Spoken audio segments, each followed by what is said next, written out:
Okay.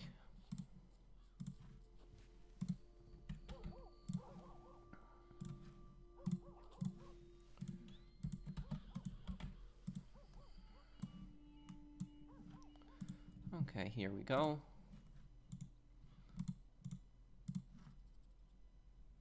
Okay. Hey, everyone.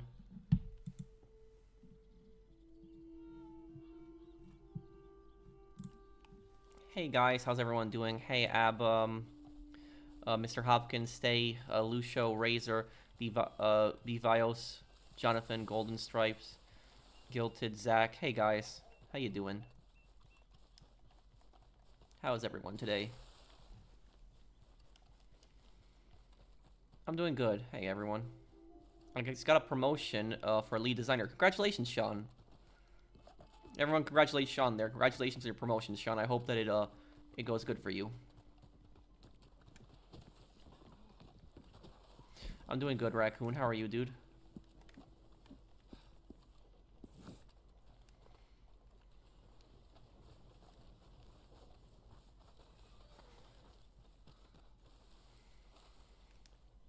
Did my voice get deeper? No, I don't think so.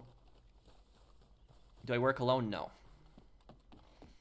Yakuza 0 stream. Yeah, I'm sorry I didn't get to it. I was busy with a few things. I might fit it in tomorrow if I have time. Tomorrow I might fit it in. If I don't fit it in tomorrow, then it'll be either Tuesday or Wednesday. I just reached a mission where you meet Bad Boy 17. I'm doing good so far. Got invaded once so far. Any tips for a new Watch Dogs player? Use stealth as much as you can. Use the cameras.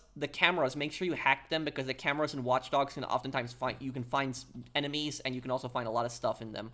A lot of other stuff to hack. Thank you, Snap, for subscribing to the channel. The Mafia 2 DLCs feel more open world. Yeah, they do, because they don't force you into missions constantly. Can I speak Polish? Tak. Ja umiem gadać po polsku. Yes, I know how to speak Polish.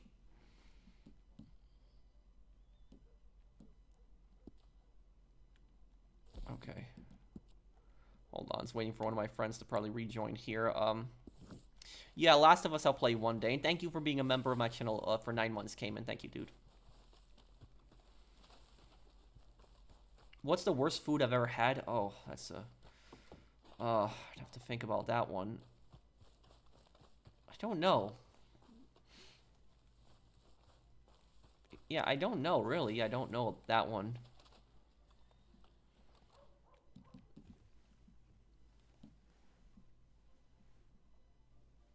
Yeah, Mafia the Old Country is a great game. Would I ever do a lore video about the gangs of GTA 5, like what's their rackets and all that? Yeah, like analyzing them. I was thinking if I'm doing a series like that, the first gang I'd want to analyze the Angels of Death because not a lot of people know about them, and analyzing them and where they make their money from and like their deals with like the triads and generally stuff like that. Is my stream lagging, Professional? Mr. Professional? Wait, is the stream good right now, guys?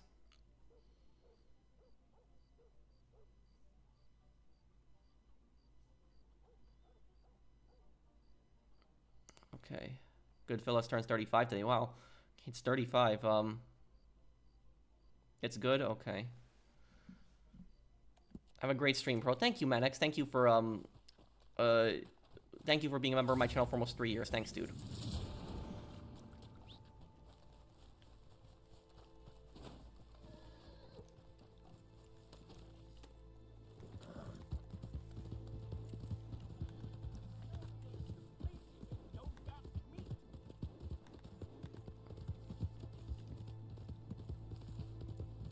Try the Philippine soup sing gang. It's delicious and good, bro. Is it spicy? I do tend to like spicy soup. But yeah, I like soup in general too.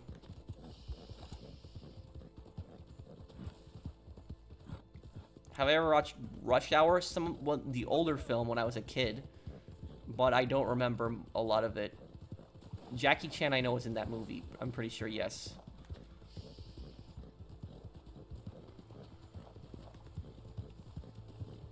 What game am I playing next? Mafia 3, after Joe's Adventures is done.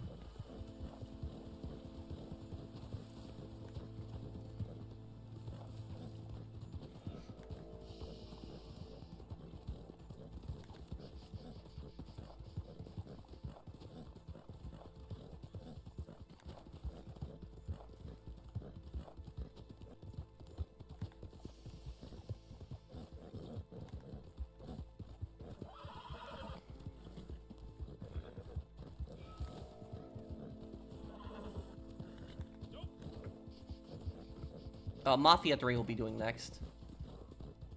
Will I play every single mission in Joe's Adventures? Yes.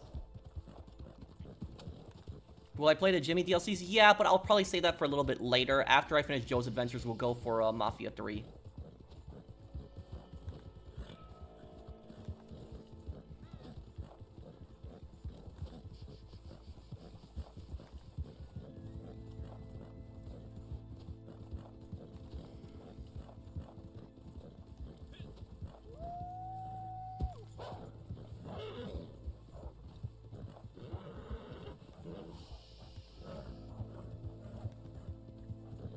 Where'd I get the jacket for Aiden and Watch Dogs? I got it from Amazon a long time ago.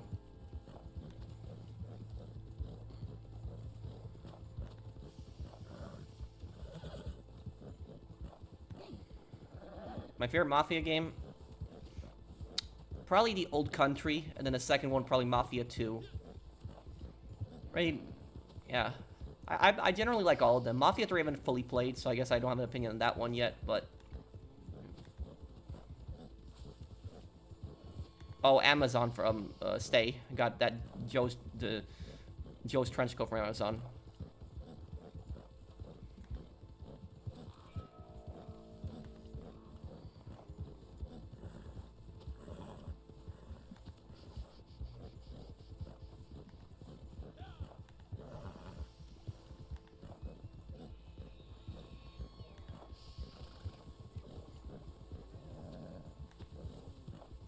Hey Eric, how are you?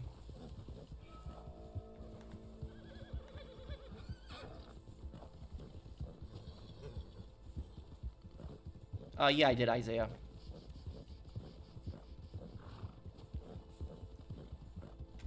I like all types of candy, but I tend to prefer chocolate over candy.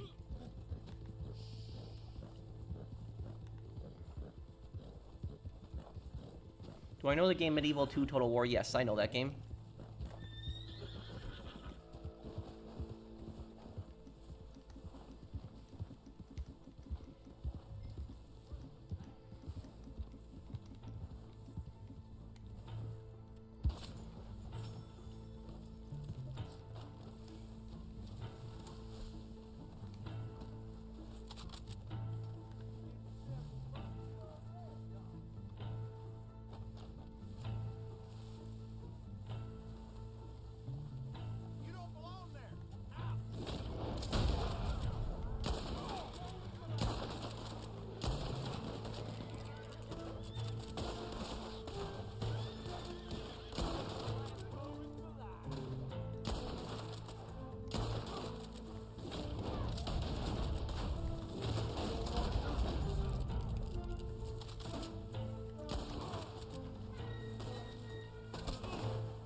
Practicing on free aim.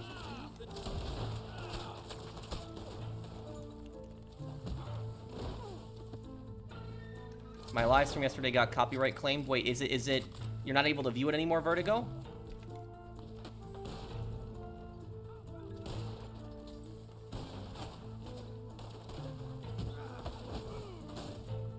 Yeah, I think my favorite chocolate is either Milky Way or Hershey's.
Y'all remember that chocolate bar bounty? Wait, remind me again, Hustler?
Okay, I will open up the posse right after I deliver this bounty here. Will I ever play Red Dead Online on PC? Maybe in a future playthrough. I mean, I always did like playing it on console.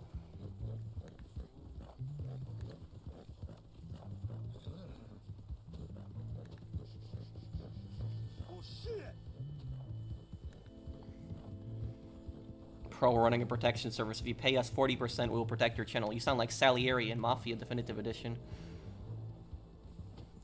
I don't know, I guess I just kind of like that one more than the other ones, Flaming Eel. I guess the story was, like, better written in that one than some of the other ones I watch.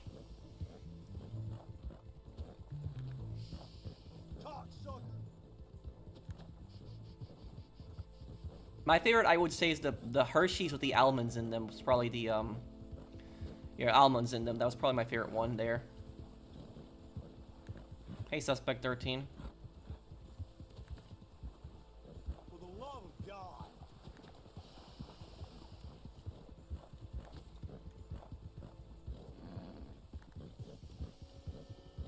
The Last of Us, I'll do it in the future. I just don't know when, but I'll do it. PS5 Pro right now. Who were the Viet Cong? A terrorist organization that operated in the Vietnam War, pretended to be civilians, used children, did bombings, engaged in torture. Very evil group. In Vertigo, was my stream, are you able to access my stream from the other day still? Is Jormungand's story better than Black Lagoon?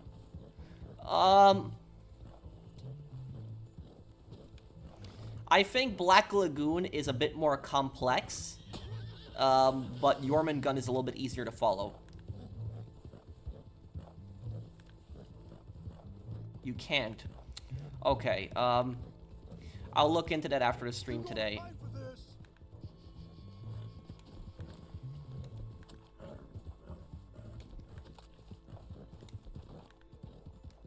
Pro, can you help me sell? You mean on Red Dead? If you're on Red Dead, I can.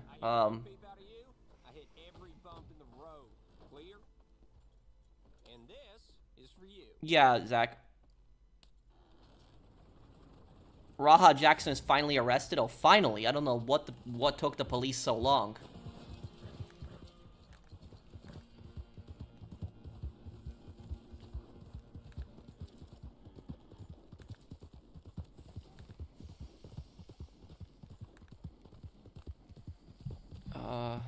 Let's see here.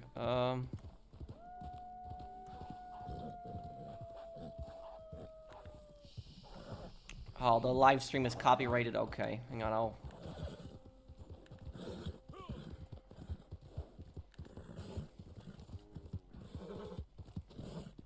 Why did the police take so long to arrest that guy? Raha Jackson, the guy who beat up that wrestler, Psycho Stu, I think he was, the guy that he beat up Psycho Stu, like, he almost killed Psycho Stu.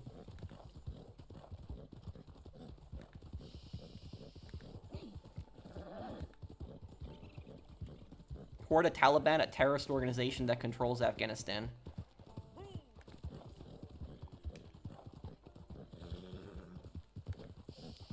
I don't know if I'll make it to that, William, but I know some people are gonna be really excited for this. You know what we're doing next month, guys? Next month in October, we are doing Liberty City Stories playthrough again. And I know I did my Liberty City Stories playthrough 4 years ago, but the reason I'm coming back and we're doing another playthrough of it is because it's gonna be the 20th anniversary of Liberty City Stories, and I always do playthroughs of these games on these like really big anniversaries. So Liberty City Stories, and the Liberty City Stories playthrough that I do this time will be better than the last one because I'm gonna use a lot of different cosplays for this.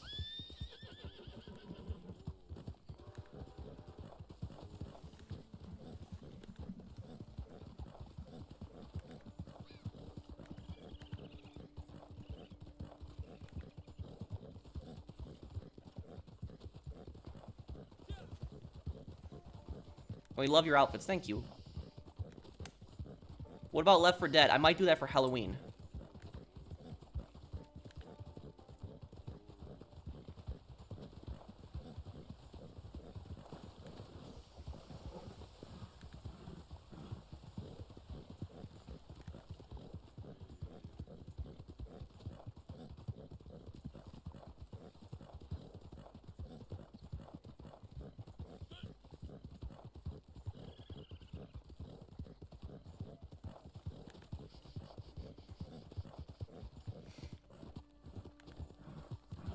Yeah, I will. Of course, I'll talk about the lore.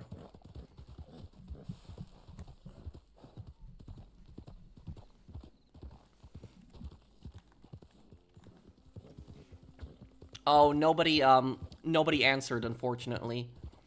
Vertigo.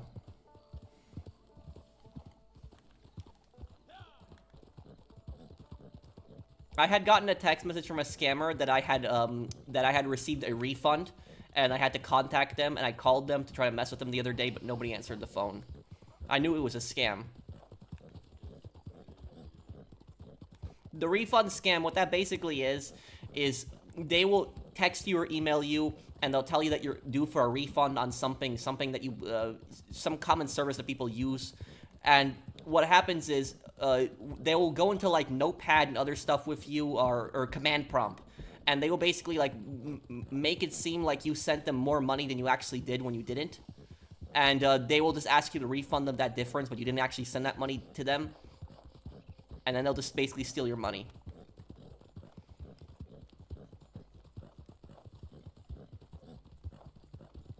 Akame ga Kill. It's about assassin's groups. I'll look into that one. What time period does it take place in? You're awesome and very entertaining. Thank you, Devi. Do I think that France caused the Vietnam War after the first Indochina War? Yes. I think, you know, a lot of people say America caused the Vietnam War. Not really. It was more France. France were the ones who were primarily, caused it, because France did not want to let Vietnam go as a colony. And that was it. It pissed off a lot of Vietnamese people, and I would say France has probably the largest blame for that.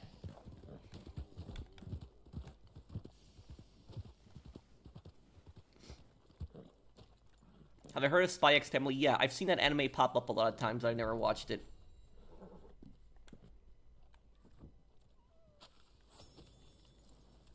No, Brandon, I didn't take a look at it yet. No, I haven't watched The Wire yet. People have recommended it to me. Do I know the YouTuber Kid Boga? Of course. I don't know him personally, but I know the channel. Yeah, I've seen his videos before. He really, you know, he does the thing, do not redeem. Yeah, that stuff. That guy's funny.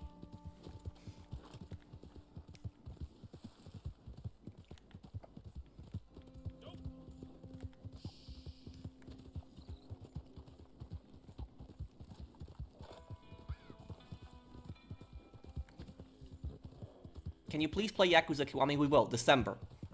I have it planned out for December to do the play for Yakuza Kiwami.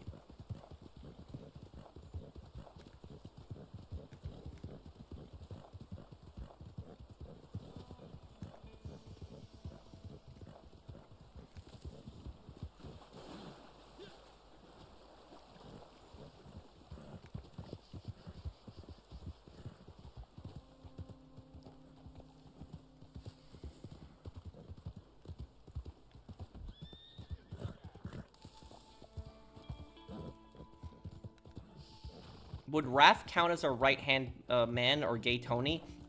Well, Raph is the guy who helps you clean out your businesses. I don't think the GT Online character really has a right-hand man. No, I don't think they do, really. Tony Prince helps you run, like, the nightclub. But, yeah. No, I didn't, April.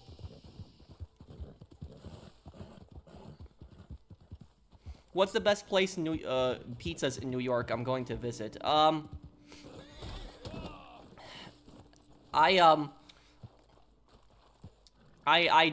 don't actually, I've never gone to that many pizzerias even when I was a kid in New York. I would just say that, I would just say probably Brooklyn. Brooklyn probably has some of the best pizzerias in the city. But I don't know if there's a specific one that I would recommend you.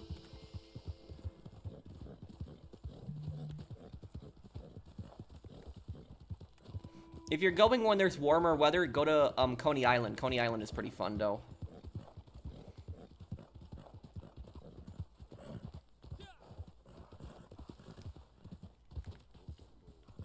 Joe's 24-minute guarantee is a promise. Yeah, it's from Spider-Man. How is Tony Cipriani inspired by Tony Soprano? Just the character, his weight, his relationship with his mom.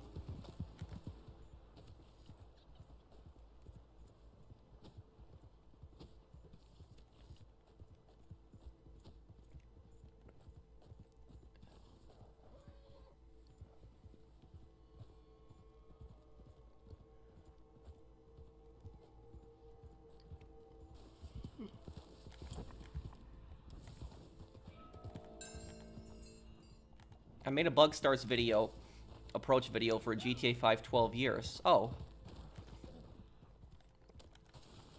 Is it on your channel?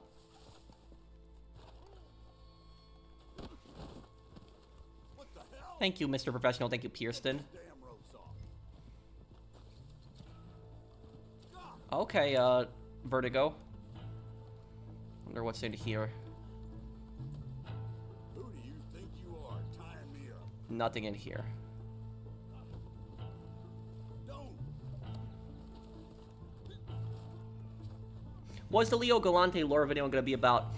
It's gonna be about why he helped Enzo and why he hated Don Teresi. Pro, a couple days ago, I lost my great-grandma at the age of 99. I'm sorry about that, Brian. You have my condolences. Hey, Pro, did I check the comments of my last Metal Gear Solid 3 part regarding the answers about the boss's son? No, I read some of the comments. I read the comments people telling me in chronological order what game I should play next, but I didn't read that completely. I'll read all of them later today. Composite creativity. If I'm gonna play the Metal Gear Solid games, guys, I want Metal Gear Solid 4 to be my last game. I want to play them chronologically.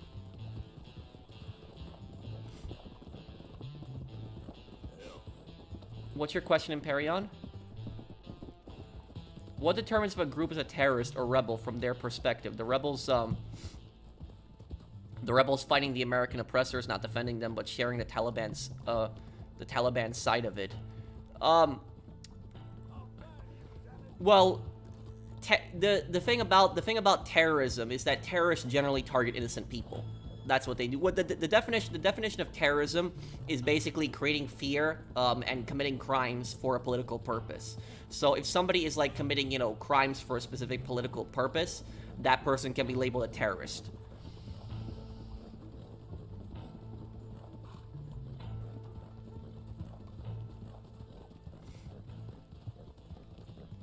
Yeah, that's Raiden's game, right? I was considering doing that one too.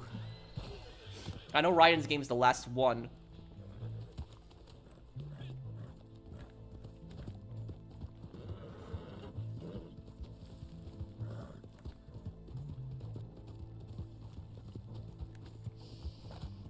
Possibly. Ralph was a massive scumbag in The Sopranos. Oh, when is the 15th anniversary of New Vegas? Vegas came out in 2010, right? So, since I finished Delta, which Metal Gear game will I play next? Also, as for the posters, Otacon server room. In the original, it's Police Nuts, and for the Twin Snakes, it's Zone of the Enders. I'm gonna play the I think it's Portable Ops. I think that's the next one chronologically, right? Thank you, Ink, for the super chat.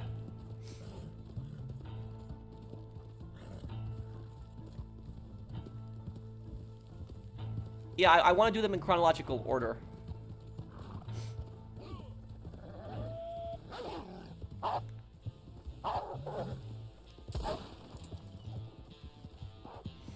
Thank you, Ink, for the super chat.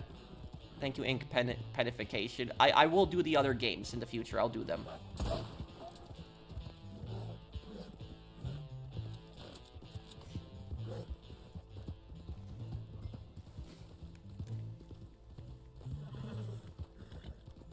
Will I play the first two Metal Gear games? Oh, you mean the 90s games? Yeah, I could try to play those too.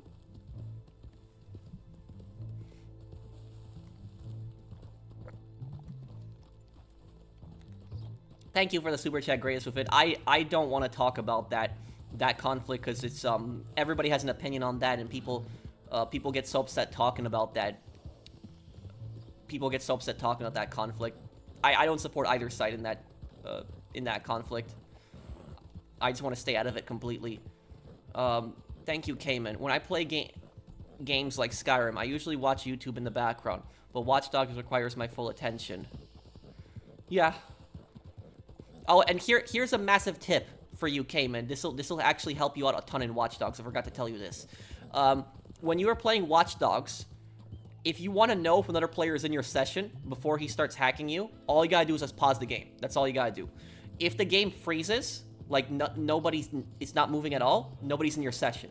If, however, people are still moving when the game freezes, when you pause the game, you still see NPCs moving, it means there's a player in your session. That's how you know if there's an enemy hacker in your session.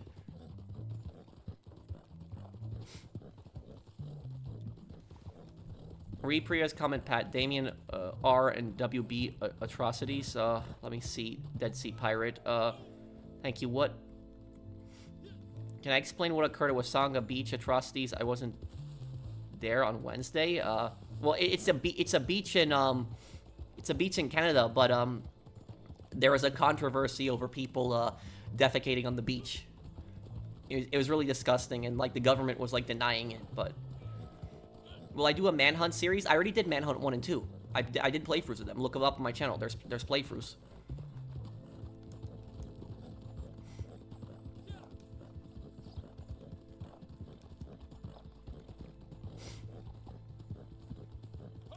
The first video that brought me into your channel is when you took down the Yakuza Griefers with a Savage in GT Online. All your money guides helped me to make 1 million by your videos. Thank you, Monsters. Monsters, sure. Remy, I'm saying your name correctly. Thank you, dude. Oh, okay, Aiden. I mean, Kirsten.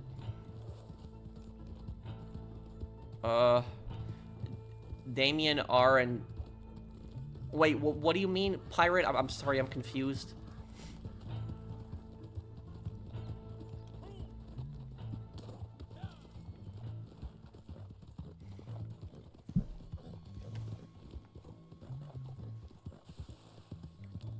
What's something about World War I that most people don't really know about?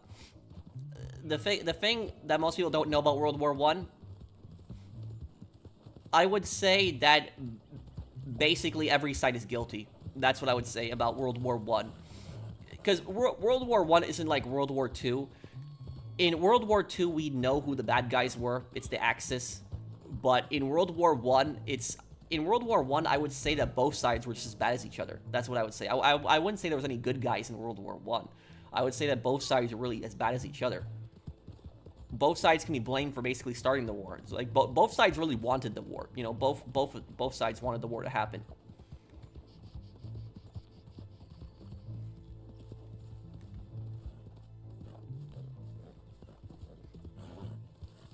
I don't think any mafia family could ever defeat the Corleone family.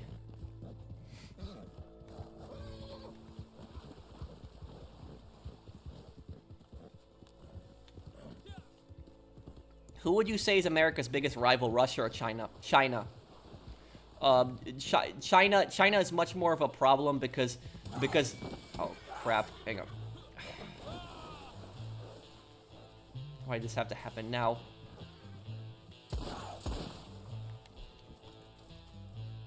China is much more of a problem because China actively hacks into the U.S. And what China also does is... China is actually buying up, like, land in America. Russia, for the most part, is actually banned from buying land in America. The Russian government can't really buy land in America. However, the Chinese government, in many states, the Chinese government have actually bought land in America.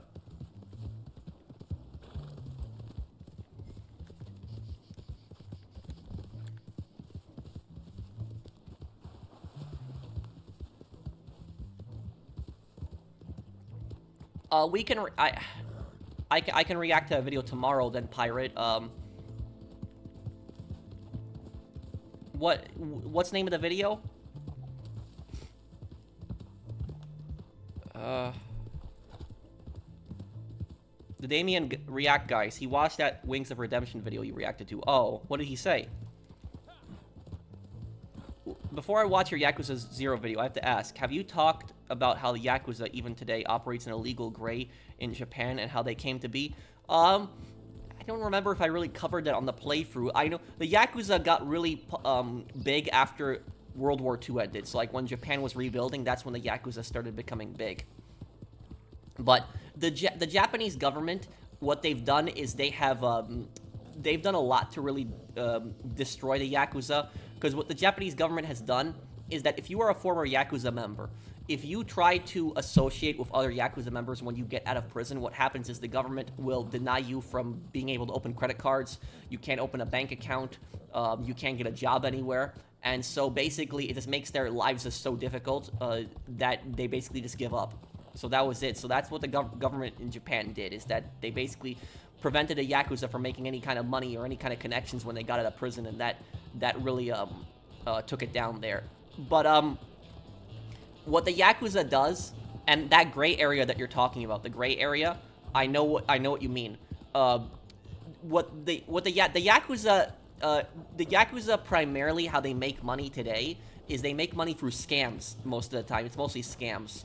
Where back in the day they used to run big businesses, but now today it's mostly scams because they've just gotten so much smaller. But the most common Yakuza scam, what the Yakuza do in Japan, and this you have to watch out for this. This is in major cities in Japan. There's a very common Yakuza scam, and the scammers are tied to the Yakuza. But basically, how the scam works is that you will be walking down the streets, let's just say in Kabuchiko in Tokyo. Kabuchiko is actually the area where like the most amount of Yakuza operate. What will happen is if you're a tourist, they will notice right away if you're a tourist, and there'll be some guy that will stop you in the street, and the guy that will stop you in the street, he'll tell you, hey, do you want to get a drink for like, a cheap price and stuff like that, like, hey, we got a bar around the corner. You go into some alley, and you go into like some shady bar. It's like some bar that's like in some back alley, so like it's not like on a public street. And once you go into the bar, it looks like a nice place. Like it's fairly nice in there. The furniture is nice. It doesn't look like a bad place to to eat or get something to drink. And they give you a menu. But when they give you a menu, there are no prices on the menu. No prices whatsoever. And then when you order something, order food or a drink, what will happen is when they give you back the bill at the end, the bill is going to be like 5 times of what the average price of that should be. Like 5 times higher, 5 or 6 times higher. And that's basically what they will do, is they'll lure you into these bars and these fake restaurants, and they'll give you like a menu. They'll serve you like real food, they'll serve you real drinks, but then once you finish eating, they will charge you like 5 times more. The easiest way to tell if it's a scam, if it's one of those Yakuza scam restaurants or Yakuza scam bars, is just ask for the price. That's basically what it is ask for the price, because they will try to avoid telling you what the price is. And the reason that this is a very gray area is because if the police are called, the police in Japan, a lot of times they don't do anything about this. So if you call the police and you tell them, that, they will basically tell you it's between a business and the customer. That's what the police in Japan will tell you. And so it's clearly a scam, but it's difficult for the police to stop, because the police will say, oh, it's a business, offering its services. But, they could really stop that just by, requiring restaurants to show their prices. There was this YouTuber that I watched, this Japanese guy, and this Japanese guy, I think his YouTube channel is called The Dark Side of Japan, where he shows like bad things that are happening in Japan, and he exposed like a Yakuza scam, and he went in with a fake camera in one of those restaurants, and he asked the lady at the bar like what the price for the drinks are. He had them. And then afterwards, they tried to tell him, no, we never told you that was the price of the drinks. We never told you that was what it was. And they tried to charge him like 5 or 6 times, but he had a hidden camera. They didn't know that. And he basically said, no, I'm not going to, pay this. And the Yakuza guy starts getting mad at him, and he's like, do you want to, like, get hurt or something like that? And he's like, no, I want to pay a fair amount. And so what ends up happening is the guy says, I'm going to go to the police. And the Yakuza guy laughs at him and says, the police aren't going to do anything. And so the police station was literally like 2 blocks away. The guy goes like 2 blocks away to the police station. The Yakuza guy follows him in, and he tells the police, they were trying to scam me in this restaurant. They lied about the prices on their menu. And the police start saying the exact same thing. Say it's, it's a customer, customer manager, issue. We cannot solve this issue. But then what happened is the YouTuber said, I recorded it all on hidden camera. And the police said, you recorded it. And the guy said, yeah, I have it on. They told me on film. This was the price. They lied about the price. It's false advertising. And the Yakuza guy immediately, he was laughing, but then he immediately got furious. He got so angry when he found out it was recorded. And he said, like, you were recording without permission in my restaurant? Well, yeah, it's a shady restaurant in the first place. You're scamming people. You know, I think it's so funny how they were pissed that he was recording without permission in their restaurant when they were scamming people in the first place. And when the police looked at the footage of the girls saying, you know, this is what the price is, and then they try to charge him 5 times more, the Yakuza guy goes into denial and says, oh, you know, no, it's, she's not supposed to say that, she doesn't work there, and stuff like that. She ended up getting arrested, and the Yakuza guy got arrested too, and so he basically got that illegal bar shut down. There's a lot of people in the comments who were telling that guy that he's gonna get, like, you know, killed by the Yakuza, but that guy was, like, fearless. That YouTuber, like, he was just not having it. And the whole reason that he shut down that Yakuza bar, the reason he went after them, was because they scammed his friend, and so he got pissed, and he went undercover, and he just, he got the bar shut down. But that's basically it, is, that's how the Yakuza makes plenty of their money today, is it's mostly scams targeting tourists. They don't, like, run the businesses like the casinos and, you know, the clubs and all the other stuff that they used to in the past. They don't really have that. It's mostly just scams. That's mostly how they make their money. Japan has, for the most part, done a good job of cleaning up their country. The Yakuza, they have done a good job with that. Oh, there's a bunch of super chats. I missed them. Hold on. Which battle would I rather fight in World War I? The Battle of the Somme or the Battle of Verdun? Oh, man.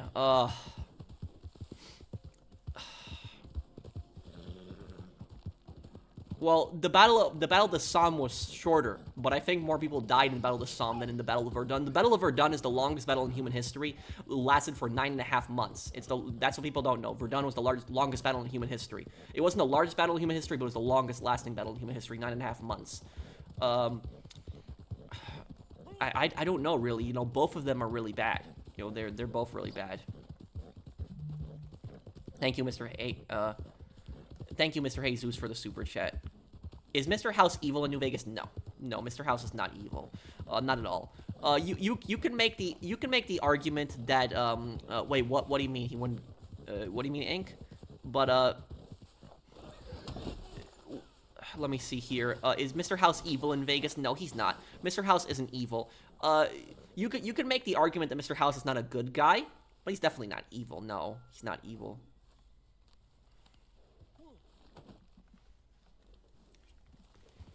Mr. House does want what's best for his city. He does. But I wonder what the TV show is going to portray him like, because the TV show might portray him as kind of evil. But I don't really think that Mr. House is I don't think Mr. House is really evil. Honestly, and honestly speaking, I will tell you this. If I lived in New Vegas, right? If I lived in that area, if I had to choose what country would I rather live in? Would I rather live in the NCR? Would I rather live in the Caesars Legion? Or would I rather live in, you know, Houses Vegas? Or I'd rather live in Houses Vegas? I trust Mr. House more than the NCR or Caesars Legion. I trust him more than those other two factions.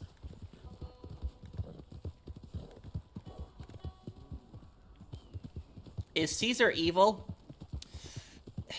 Caesar is definitely worse than House. Definitely. Is Caesar evil? Kind of, to a degree. But what I would say about Caesar is Caesar has limits. That's what I would say about him. Caesar does horrible things, but he has limits. There are some lines that he will not cross. If you want to know who the most evil person in the Legion is, the most evil person in the Legion is not Caesar. The most evil person in the Legion is actually Lanius. Lanius is the most evil character, definitely. Like, I know people say that Volpes is the most evil one, but I wouldn't say it's Volpes. I would say it's Lanius. Lanius is worse than Volpes.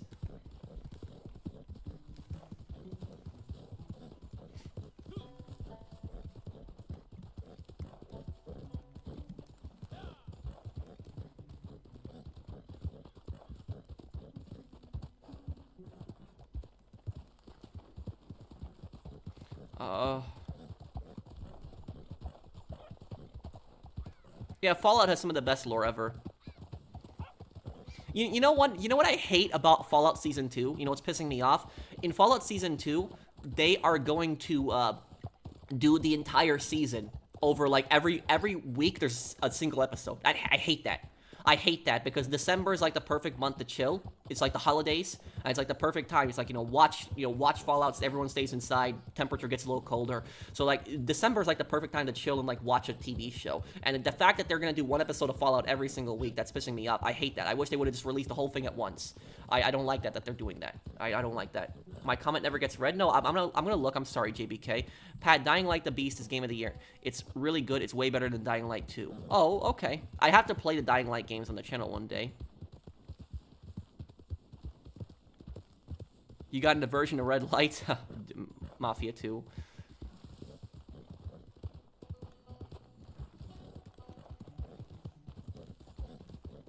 Do I know where Yalta is? Yalta is in Crimea today.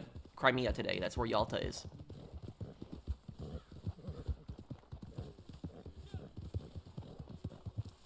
What do you think of the designs of the South Vietnamese flag? I don't really have an issue with it. I don't like the Vietnamese flag because it's communist. That's why I don't like it. I don't like communism, but I have no issue with the South Vietnamese flag. I don't think I'd want to drink Nuka-Cola even if I lived in the pre-war times of Fallout. Yeah, a lot of that food is very, the drinks and stuff of that is very unhealthy. Thank you, U20, for the super chat. Do I think Hideki Tojo is an evil person? 100%. Tojo is definitely an evil person. Very, one of the most, Tojo is probably the most evil leader in Japan's history. Yeah, Tojo. I would say Tojo is probably the most evil Japanese leader in history. Tojo, very, very, very, very bad person. Spec Ops The Line, yes, we're gonna do that game one day. Enjoy your talking in Metal Gear Solid. Thank you, dude.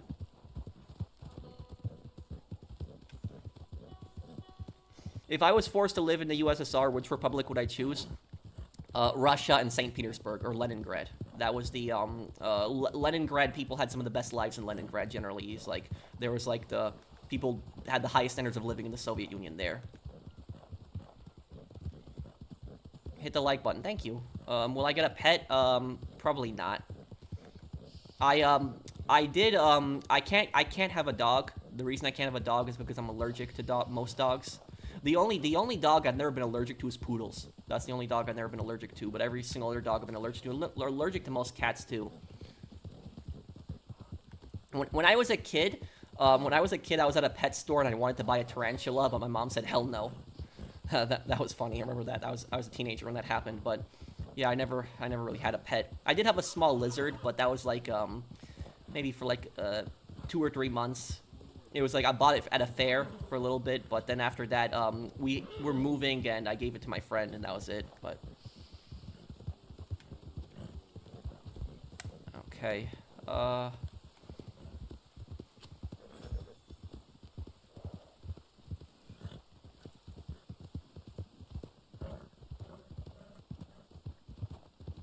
I would avoid doing heist or doomsday heists of randoms nowadays because once I return to free mode, one of my CEO warehouses is ghost rated and I have to find which one. Oh, yeah, that's just the best way to avoid that though is to fill up the warehouses as quickly as possible. To fill them up as quickly as possible because I think if you fill them up, if you do a crate mission constantly, it resets the timer. So as long as you keep doing crate missions, I don't think you're gonna get raided.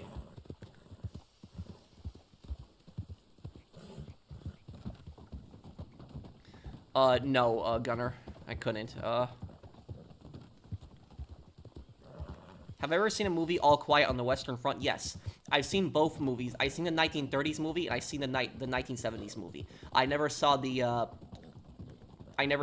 remake. The remake I didn't see.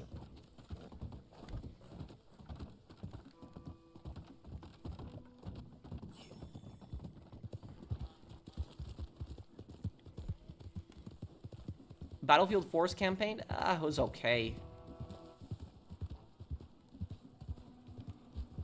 That much game is barely worth cooking. Come on, watch it.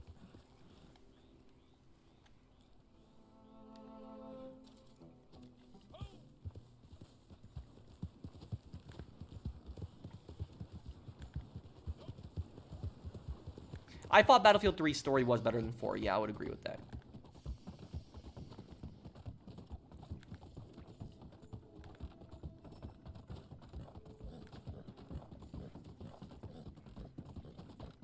You haven't played the original Hitman games. I played Hitman Blood Money. Hitman 1 and Hitman 1 and Contracts I have to play, and Hitman 2 Silent Assassin I gotta play those games.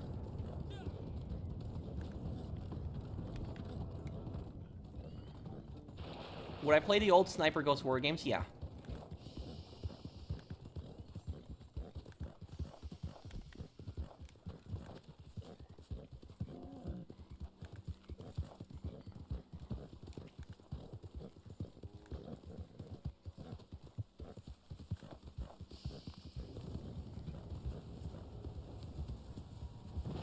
In a way, Mason, but the Type 100 was only given to Japanese paratroopers in China and also to some Japanese officers.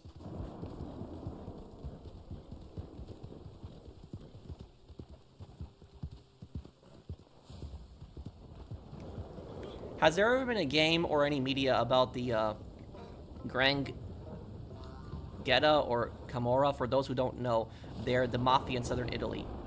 I don't know about that. I know that in The Sopranos you had they showed Naples with the Naples Mafia. I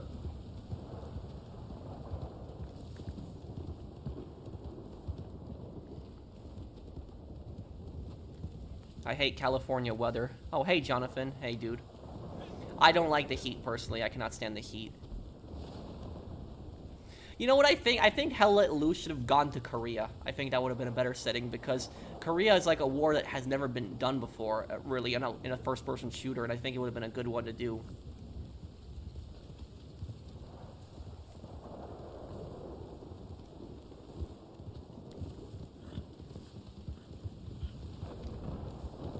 What about it, Gunner?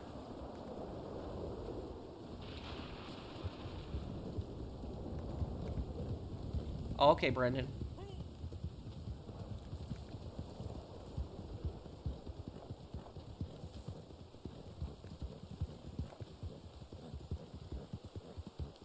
I should play the Splinter Cell series you'll like, considering it involves CIA, NSA, and many other intelligence agencies. The best is Chaos Theory. Yeah, I would play it one day.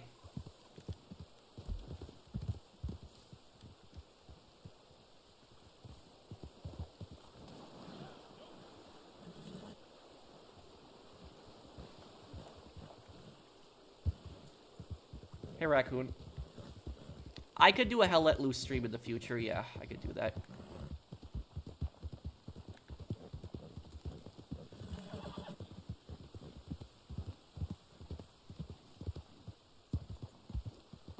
I'd cite House or the Brotherhood of Steel or the Institute any day. I also think the Brotherhood ending in 4 is canon, since I saw the Pridwin in the TV show. Yeah, well, we don't really know what the canon ending is. People think the most common belief is the canon ending. The canon ending is probably the Minutemen peaceful ending. That's the canon ending, probably. Thank you, Silver Fox, for the super chat.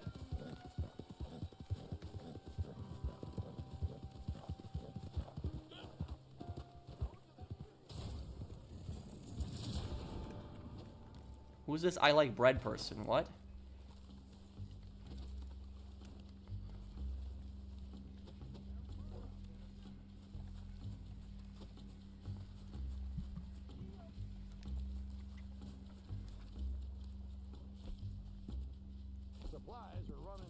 Thank you, Silver Fox. With Mafia 3 videos coming soon, are you prepared for any upcoming demonetization, especially what happened with some Mafia 2 videos?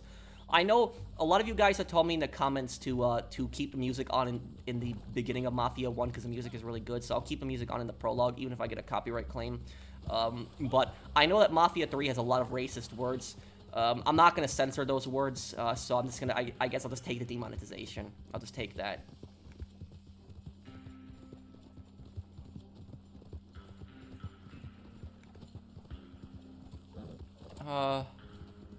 Hey, Pro, hope you're doing good. I'm doing good, Anthony. Thank you.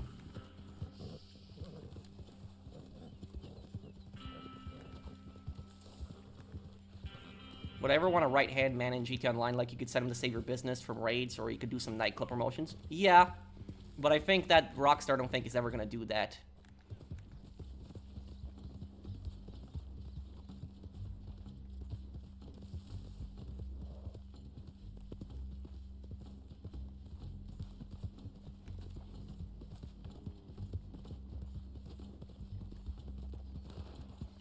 Would I rather fight in the Eastern Front or the Pacific Front in World War II? That's an easy answer, Pacific.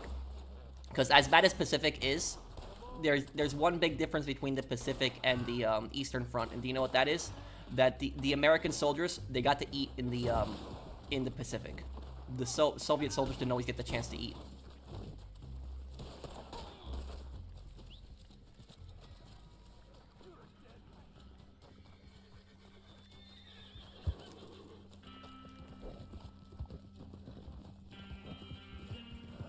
You know, the thing I'll say about this is, it's kind of really surprising that there's such little games on the Pacific. There's such few games on it. Considering the fact that Japan is the toughest enemy the U.S. has ever fought in its history.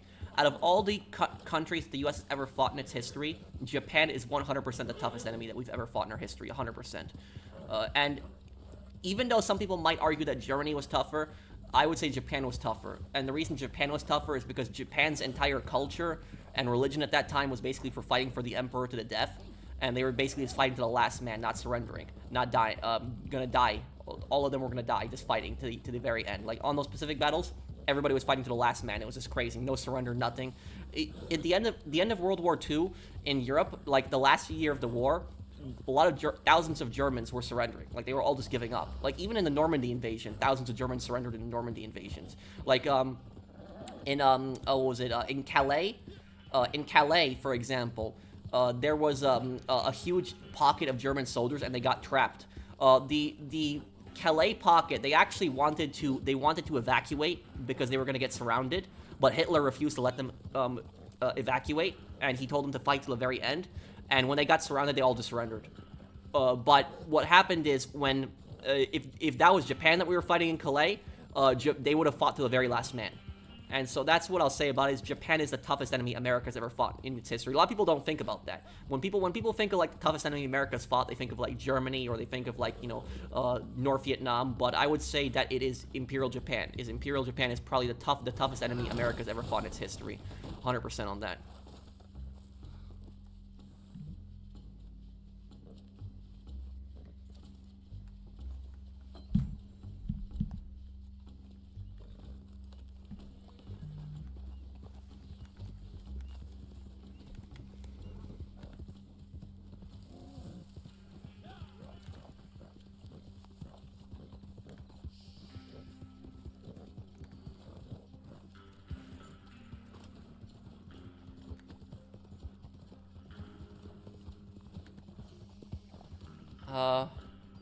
Mafia 2 cut endings are: you watch Joe getting choked in the car in the end, 2, the last duel at Hotel M. Vito versus Joe, and 3, kill Frank Vinci. Well, I think most people would have killed Frank Vinci, but it would have been cool if we had all those endings.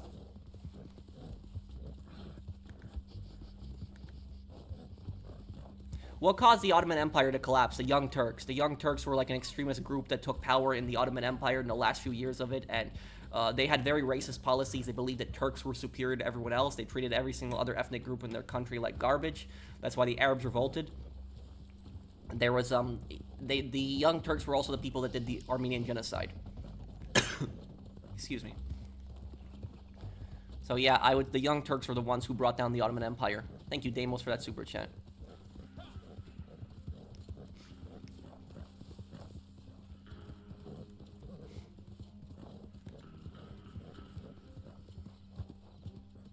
Why is that, Shiny Knight? Have you ever heard of the book British Soldiers, American War, Voices of the American Revolution? No, I never have.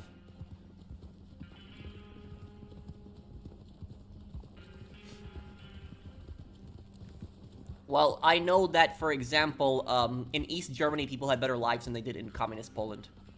So I do know that. It wasn't, by much, but it was a little better than Poland. Can a person get arrested in Turkey if they talk about the Armenian genocide? That I don't know. I do know that when it comes to Turkey, though, I do know that in Turkish schools that they teach that the Armenian genocide didn't happen. Like, they deny the whole thing. Like, the Turkish government's official policy is that there was no such thing as an Armenian genocide. That's what the Turkish government's policy is on it. So there is, like, I wouldn't be surprised there's also a law that arrests people for saying that the genocide happened, but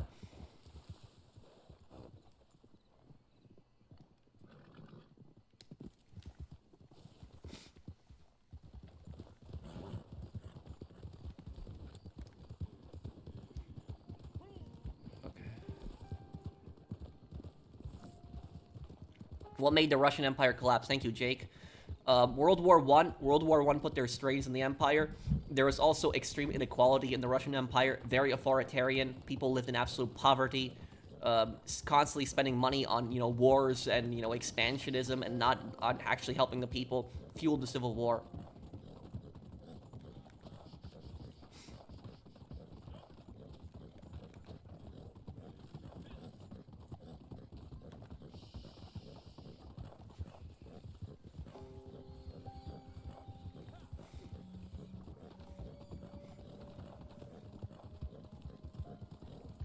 Was there a habit of American soldiers getting their thumbs stuck on the M1 Garand? No.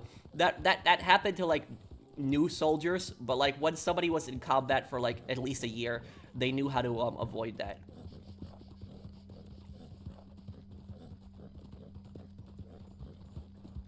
There was also the 20th century nationalism that happened. Various ethnic groups rebelled, Albania included, yes.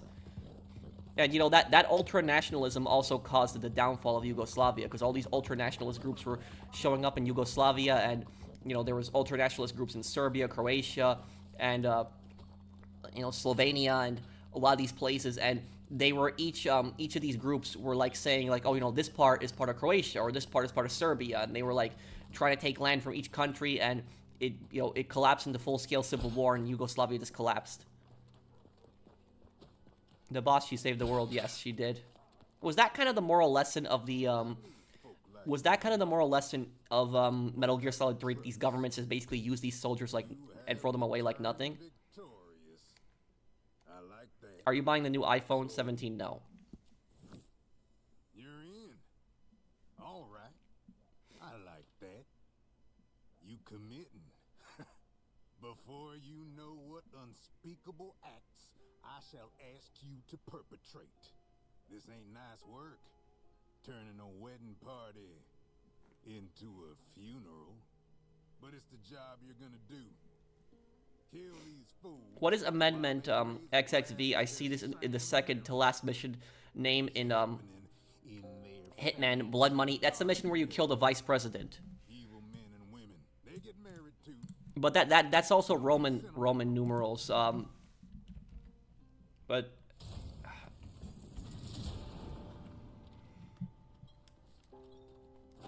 oh, it's the amendment. It's the 25th Amendment. It's for presidential succession. It clarifies for presidential succession and disability, addressing what happens if the president dies. Oh, that's what the 25th Amendment was.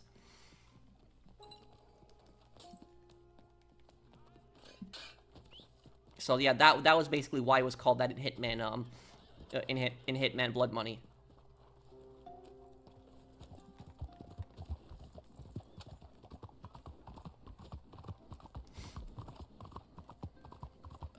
What U.S. amendment would you say is the most important? I would say it's both the First and the Second Amendment, because the First Amendment basically guarantees your right to free speech, and the Second Amendment basically protects that right.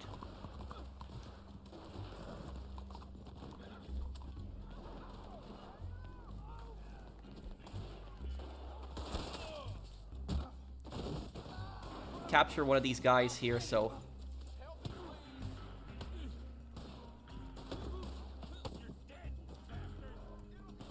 Okay.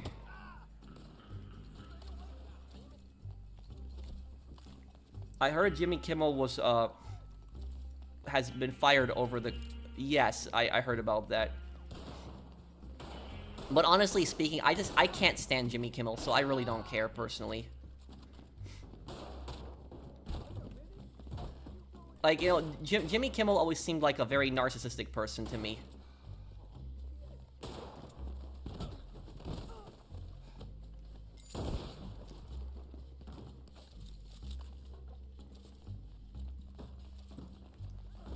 Oh, okay, we killed this guy over here.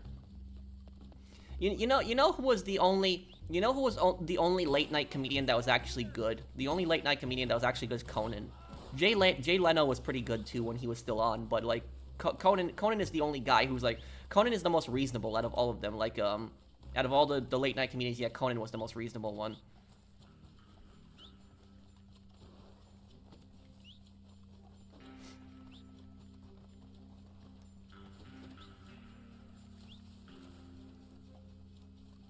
Yeah, Ellen was toxic. Yeah. Oh no, she was really toxic. Like if you read the stories about Ellen, how she treats her staff in private, like she's extremely abusive to her staff. Like yeah, Ellen is you know a very toxic person.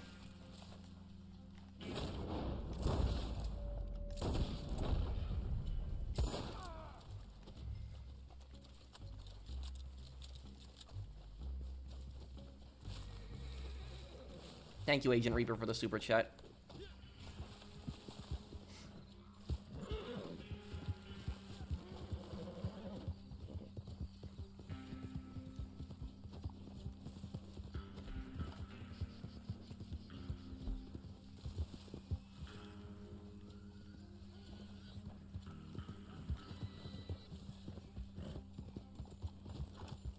What do I think of James Corden? Oh, I don't like that guy. I know who you're talking about. He's like the he's the British late night comedian host. I know the guy. Yeah, I don't like him. The reason I don't like him is because he sounds to me like a very like narcissistic person. Like there was a video of him where he went to a restaurant like a couple years ago, and he basically was just treating the wait staff like crap, like just like an absolute narcissist. And that's the thing with a lot of these late night comedians, they are narcissists, very very arrogant people. They always think they're the smartest people on the planet.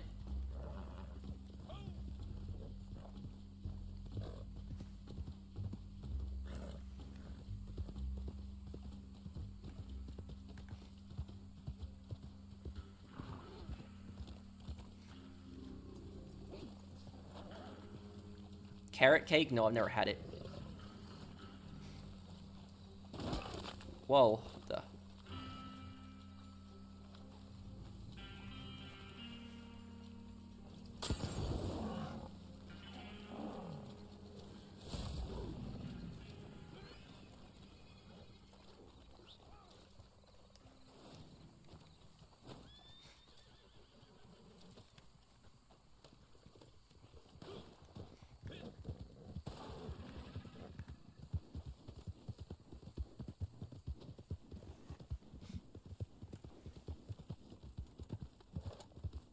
Yeah, I never liked Jimmy Kimmel personally.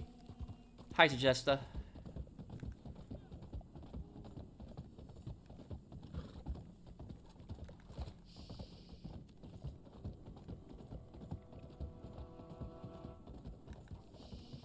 What do I think is the hardest level of Men of Valor? The urban missions, like near the end of the game, the city missions, the close quarter ones, those probably, yeah. Tanks and all that, yeah. That.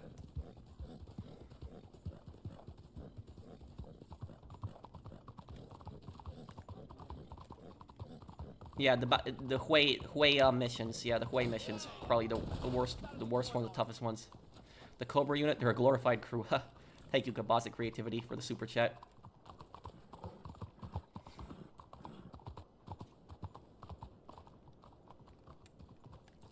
I finally landed a steady job working at recreation in a park, although temporary. Your videos kept me somewhat sane throughout the year. Long job search. Thank you, James. James Sotelo. Thanks for the super chat, dude. Thanks, man. I wish you well at your job. I hope everything goes good for you.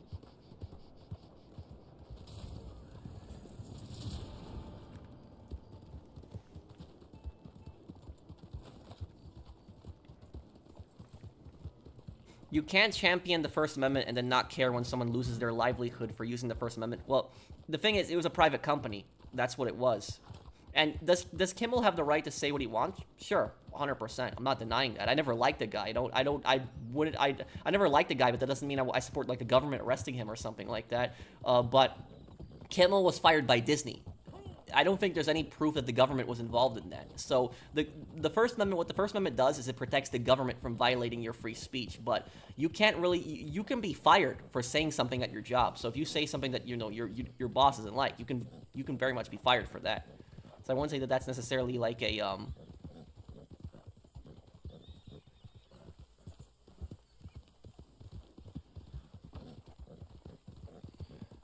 Thoughts on Saints Row reboot original plan? It was such a much better game. The reboot was the design of it was such a much better.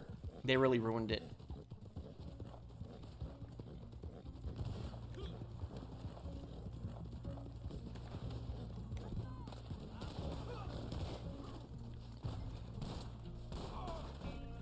Disney was pressured by the FCC. Well, that I didn't know, but you know, government shouldn't be getting involved in stuff like that. But if it's just like, you know, a private business, they can really do what they want. If they want to fire somebody for, you know, saying something, they can.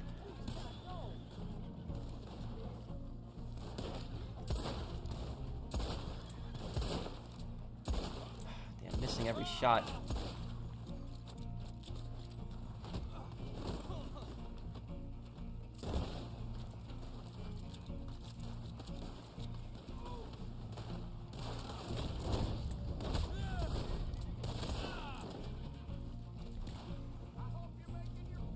What do I think is the meaning of life? That is a very complex question. I don't think I'm the right person to answer that question. If you're asking me what I think the meaning of life is, my opinion, the meaning of life, I think it's to live your life to the fullest, try to achieve your dreams, and try to become successful and enjoy life. That's what I would say is probably the meaning.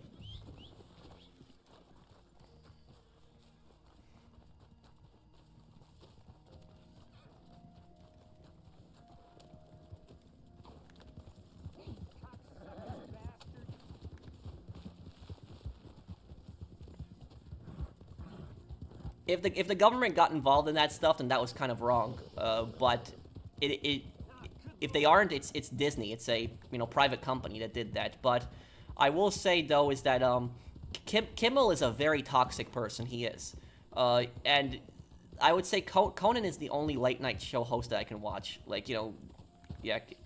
Yeah, it just whenever, I mean, do you guys kind of agree with what I'm saying? Like, whenever you watch Jimmy Kimmel, like, I get this extreme narcissist vibes from him. Like, I get these vibes from him that he thinks he's the smartest person in the room. He thinks he's smarter and better than everyone. Like, whenever I watch Jimmy Kimmel, I always got that feeling. Like, he always thinks he's better than everyone. He always thinks he's smarter than everyone.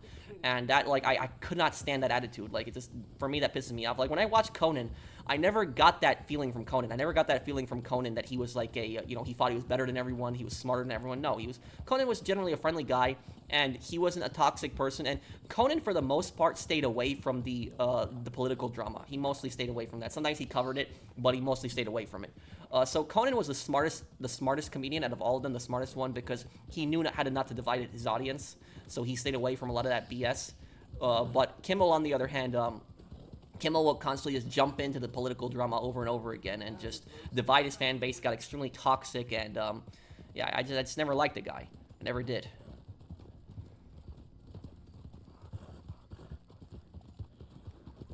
Because Conan started out as a writer, did he? I didn't know that. Letterman, I never really watched Letterman, so I don't know what, I can't have an opinion on him. Hey, Droove, what's blue but not heavy? Light blue. Well, thank you, Feline King, for the super chat.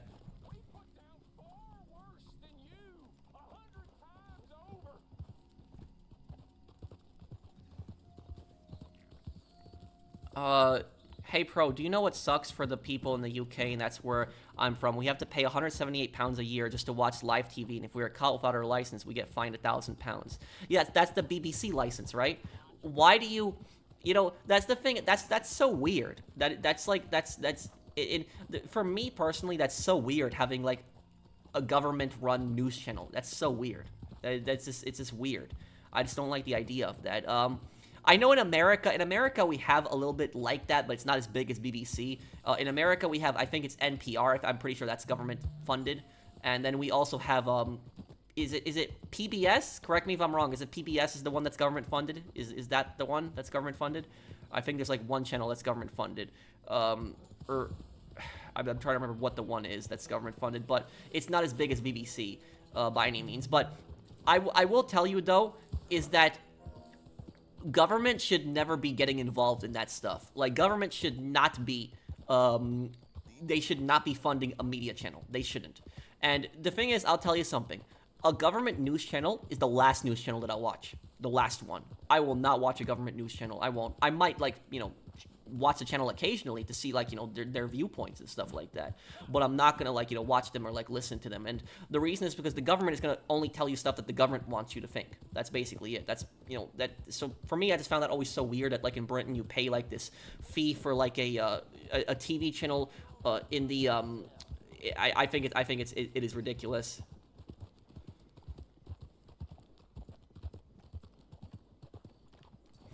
The Polish professional mercenary. Hey, Michael. Hey, Zomfected. How are you, dude? Thank you for the super chat.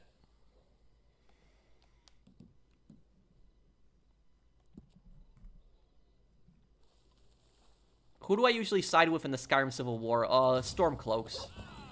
The thing is, I really don't usually play as a Nord. You know, I played as an Imperial. I've played as a Dark Elf. I've played as a what was it, High Elf before, Breton. But I've never really played as a Nord really much.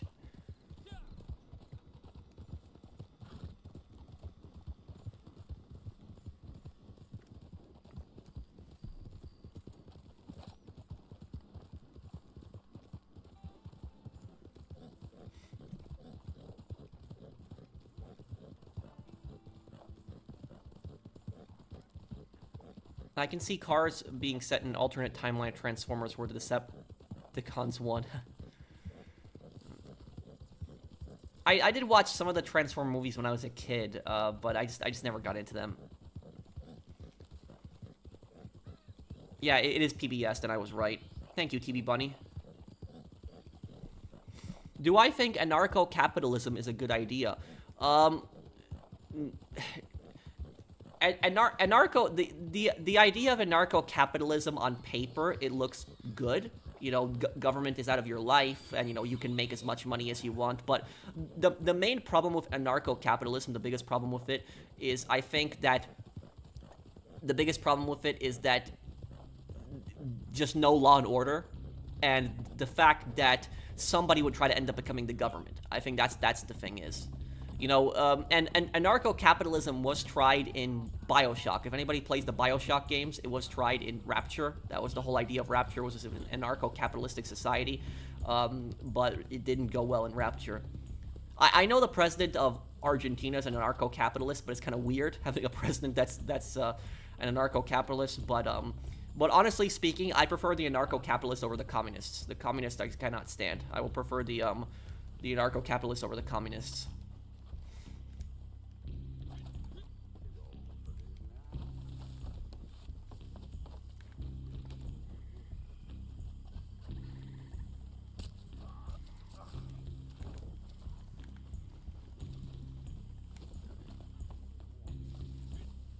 Do you think Big Smoke is a villain age well? Yes, Big Smoke is one of the most iconic villains.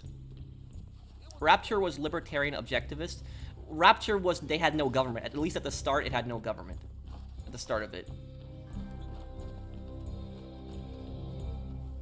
You have so many cosplays. How big is your closet? It's fairly big. I have so many different things.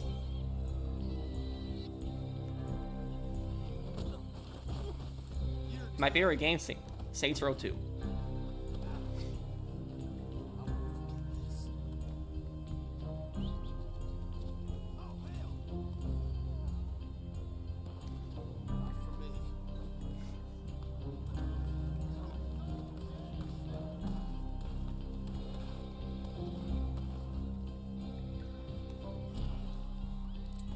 How true is the phrase "history is written by the victors"? Not true, completely.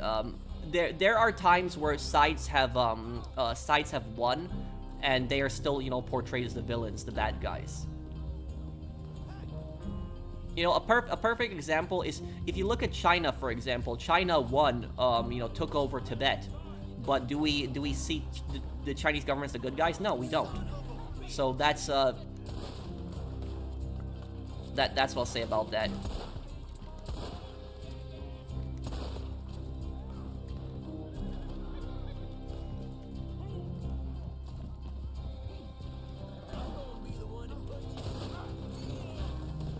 Oh, damn.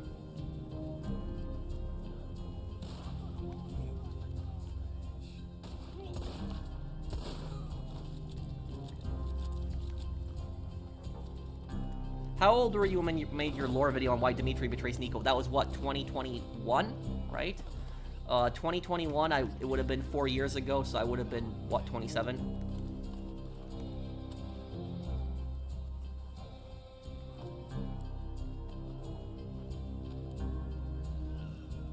In Germany, you have to pay for public news channels. Part of the money gets pumped into often garbage YouTube channels. It's infuriating. Like, I do not think the government should ever be in the business of being media. Like, the fact that the government would force people to pay for, like, a TV channel, that's ridiculous.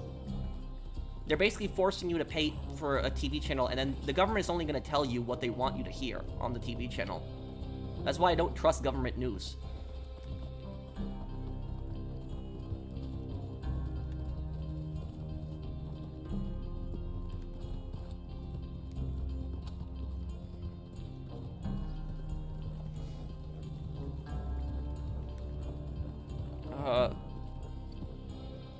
If Verizon support was ran by Rockstar, me all got an iPhone 17 in stock. Verizon, the iPhone 17 costs $699. Will that be cash or card?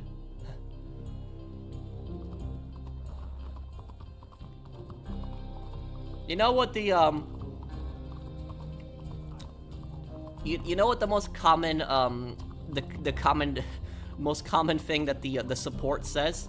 The most common thing that the support says is, have you tried clearing your cache? That's apparently the issue to every single problem. Have you tried clearing your cache? That's what support always says. Have you tried clearing your cache? That is apparently the solution to every single problem according to support.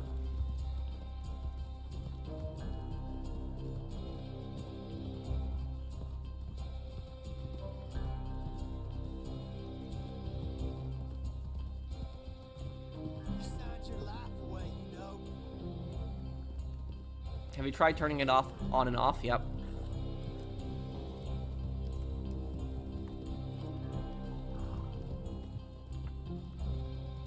By the way, if you guys want to know how useless Rockstar support is, there was this guy that would join my sessions back in the day and do the orbital cannon glitch, and so he would get into the session, and then what he would do is he would just do the orbital cannon glitch, blow up cargo, leave, and then in less than 10 minutes, he's back again, doing it. Again, orbital cannon glitch again. And the orbital cannon can only be used every 48 minutes. And on one of my live streams, what happened on one of my live streams is I had timestamps on every single time the guy joined, proving that the guy got around the cooldown by using the glitch. And I basically sent Rockstar support my live stream, and I said, this guy joined my session, he's destroying cargo, he's doing the orbital cannon glitch, you know, are you going to do something about it? Are you going to suspend the guy, ban the guy? Are you going to do something about this? And you know what Rockstar support told me? Rockstar support told me, oh, just report him through the in-game menu. That's what Rockstar support told me. The problem is that we have reported through the in-game menu. And here's the crazy thing is, the reporting people through the in-game menu is absolutely useless. It does nothing. Absolutely nothing on GTA Online. How do I know this? I have had people that have did the orbital cannon glitch, and what's happened is I've had entire lobbies report them. So like I had 30 player lobbies. Like every single person in the lobby is a friend of mine, except like the griefer. And so when the griefer joins, we have like 20 people that submit a report on him in like one day. And then like the next week we're streaming that same griefer joins, another 20 people report him again. So now you're at 40 reports in less than a week, and the guy's still not suspended. He's still not banned. So I know that those Rockstar support is like the biggest piece of garbage ever. It does not work at all. Nothing. Like, I don't even know what the point of having a support even is. They do nothing.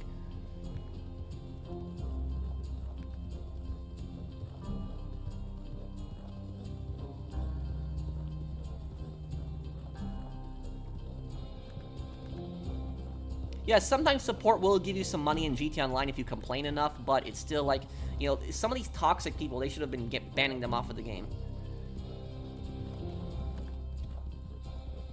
Oh yeah, if you do the money glitch, you're gonna ban you, yeah. Media bill passed here in the Maldives. What is that? What is the media bill?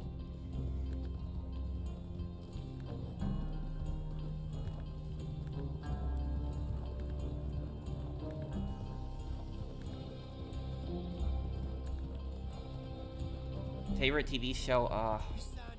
I don't know. I'd have to think about that one.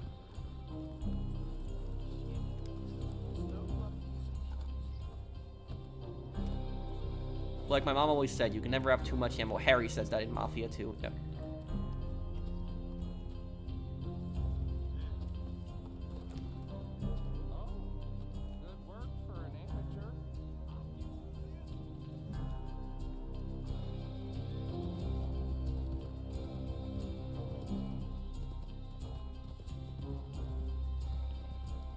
Okay, Brandon, I can help you on Sunday. Raccoon, are you still here? You need help with your heist, right?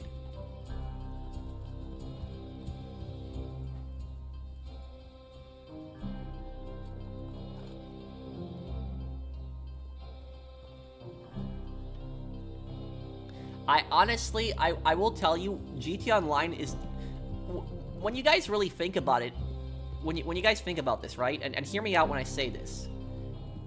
GT Online is really the only online game where players kill themselves to avoid getting killed by another player. Am I right on that? Like, because I have not ever heard of any other online game where players will kill themselves to avoid being killed by other players. Like, I have never heard of people doing something like that in any other game except GT Online. Like, it's the only game that I've heard of where people kill themselves to avoid getting killed by other players. It's like the stupidest thing ever. It's so stupid. Like, I have never heard about people doing like that, something like that on Call of Duty, Battlefield, even Red Dead Online. Even people on Red Dead Online don't kill themselves to avoid getting killed by other players. They don't even do that. So it's like I have not heard of any other game where people do stuff like that. Like, just killing themselves to avoid getting killed by other players. It's stupid. And I will tell you something. If I'm shooting somebody in GT Online, right, and they blow themselves up, I count that as a kill. I don't care if they say I didn't kill them, I count that as a kill. If I shot you, and then you blew yourself up because you didn't want me to kill you, I count that as a kill at that point. So I don't care. It's really, it is just the stupidest thing ever. And you know what I'll say, the worst part about this, guys, is the worst part about this isn't the fact that they're constantly blowing themselves up. The worst part about this is that they actually think they're good at the game. Like, they'll fire an RPG at you, and then after they fire the RPG, they'll throw a sticky bomb and blow themselves up, and then they actually think that takes skill, and they think they're good at the game. That is literally the worst part about the game.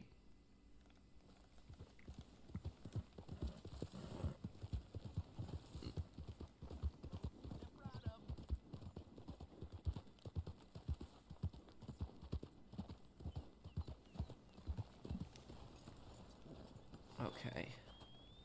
Let's do another one here.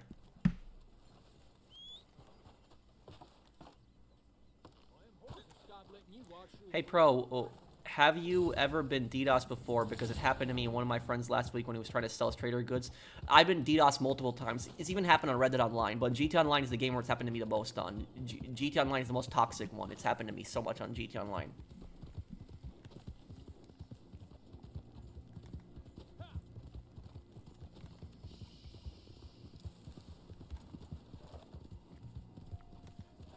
Thank you, Jake, for the super chat. But yeah, anybody that does stuff like that, they should be thrown in jail. I honestly cannot stand people that do crap like that. That is literally the lowest thing that you can do, is like, you can't beat somebody in a game, so you decide to shut off their internet.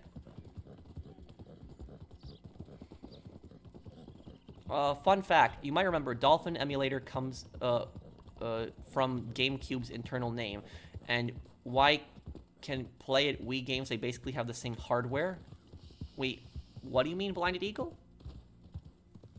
Oh, swatting. Yeah, swatting, I would agree with you, is the worst one. Swatting is because swatting is you're putting somebody's life in danger. That is, yeah, I would agree that that's worse than DDoSing. But DDoSing is the most common, common one that happens to people online in games.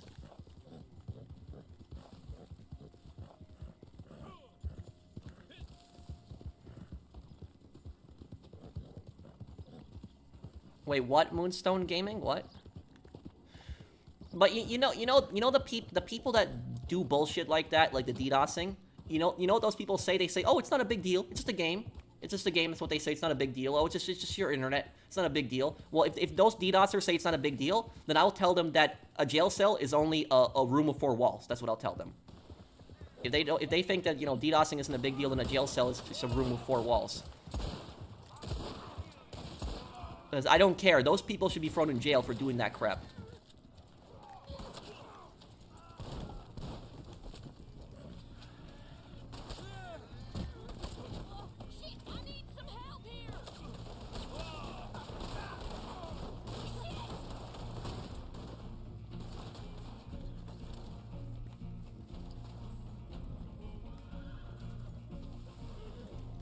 Yeah, Medal of Honor European Assault. I gotta still play that one, too.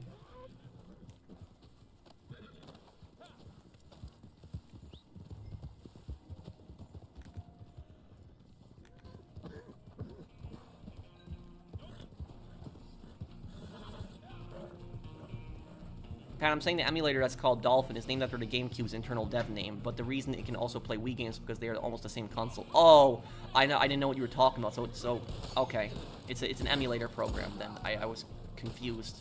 When you said Dolphin emulator, I didn't know what you meant, but it's the program itself. That's what it's called. Okay.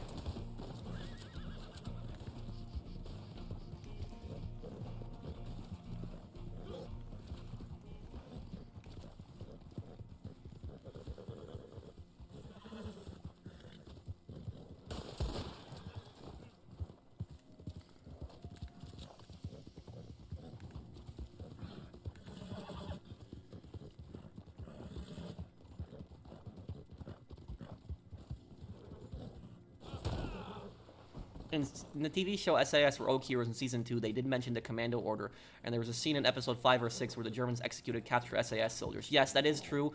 And you know where the Commando Order came from? The Commando Order came from the Saint Nazaire raid. The Saint Nazaire raid that happened in 1942 when British commandos raided the Saint Nazaire port, and they completely destroyed the German U-boat base there.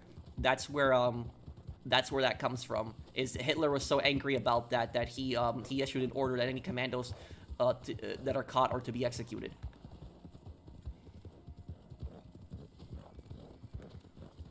I'm doing good, Eastwolf. How are you?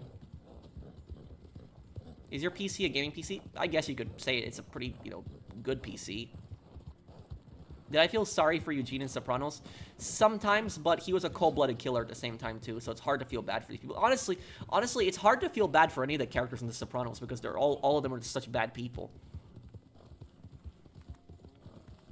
I think the only person I actually felt bad for in The Sopranos, like the only criminal that I felt bad for, is I think Hesh. I think Hesh is the only guy I actually felt bad for because Hesh was a friend of Tony's, and Tony took advantage of Hesh, and like what he did with that $200,000, that was not a nice thing to do. That was completely dishonorable what Tony did to Hesh.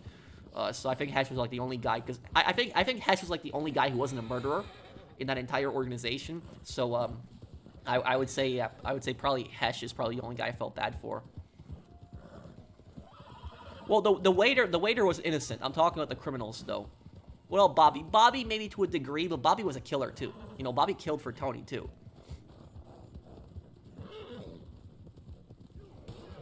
But yeah, I remember what Eugene did to little Polly, too. The thing about that is Eugene was mocking little Polly, and, he was mocking little Polly, and then when Lil Polly mocked him, he couldn't handle it and beat him up. And the reason that Eugene got away with that is because Lil Polly was not a made man. That's why Eugene got away with that.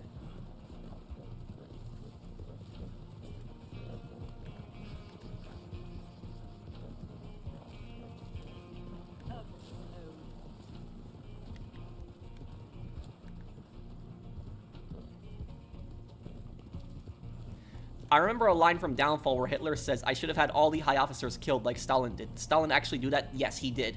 But when Stalin had most of his officers killed, oh wait, I don't think this is even my horse. No, this isn't my horse. What I was writing there. But when Stalin had most of his officers killed, thank you Alien for the super chat. It was the purge in the 1930s. So it was before, years before World War II. It was like the mid 1930s. And do you know what the dumbest the dumbest murder that Stalin did, the stupidest killing?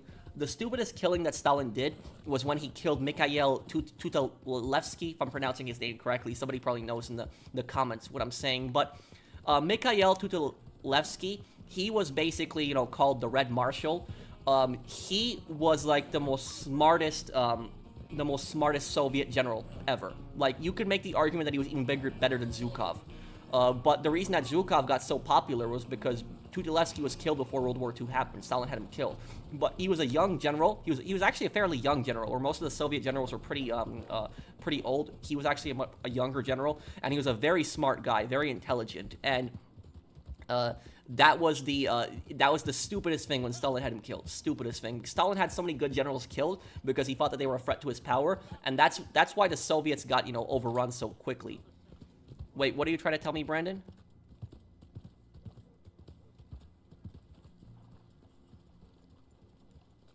Keep it moving. You got DDoS in 2020 because you delivered the trader and the griefer failed to steal it. Oh, I'm sorry that happened to you, Michael. It's stupid. These griefers are just... These griefers are just such scumbags.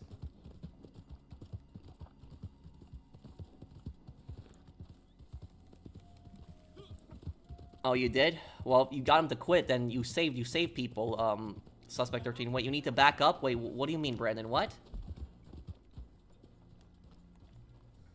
Oh, you need backup. I'm sorry. I was confused what you meant. Wait, what's going on, Brandon? What? Where are you right now, Brandon? Wait, Brandon, you're not even in my posse. Deliver the bounty right now, guys. Just deliver it. I'm gonna... Brandon, join the posse when I invite you. Hold on, I'm gonna... Good business. Damn good business. To each their due. Money's on the table. Did you know that Gaetano is the cousin of Alberto Clemente or his brother? Where's the proof for that?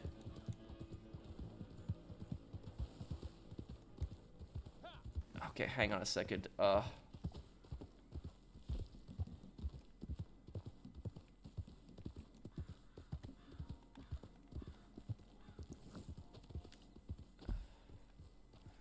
Brandon, what's going on? Where are you right now on the map?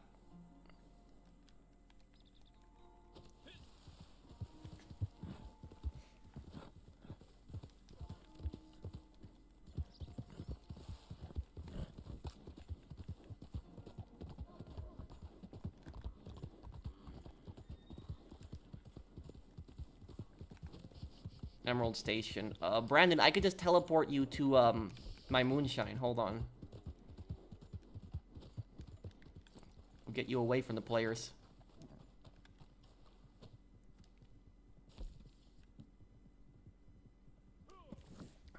Would I rather go back to retail or work as a correctional officer in Rikers Island? Honestly, probably work as a correctional officers, because even though it is dangerous, at least as a correctional officers, I can make a living and I get benefits. Where in retail I would be poor if I worked in retail.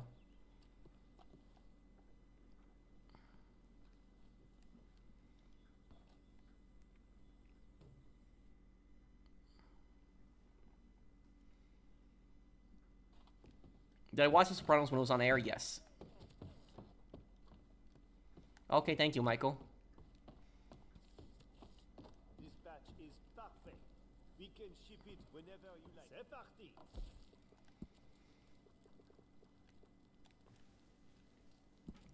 Yeah, we're gonna play Liberty City Stories this month. It'll be fun. You are going to get here. This is a good batch, of course. They are all good batches, but this one is super. Who was more cruel, Saddam or Gaddafi? Saddam. Gaddafi did some pretty bad things too, but Saddam was worse. They will pay for it too. Now all you have to do is to be attentif, eh? Seigneur, ayez pitié.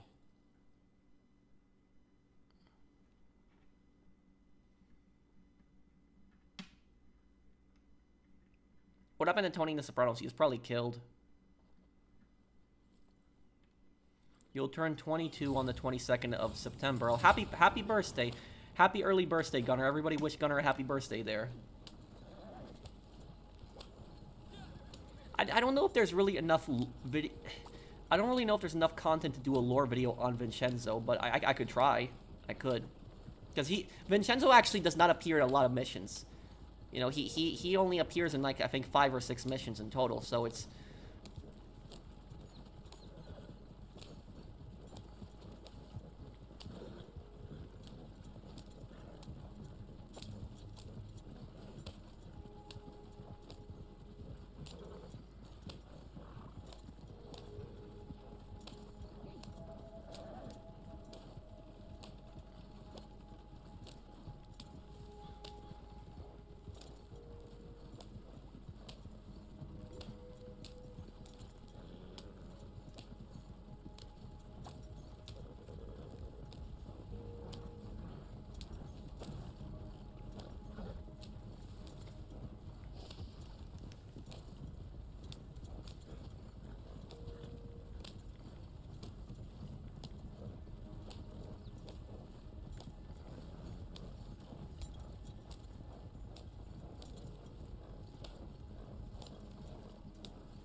Oops.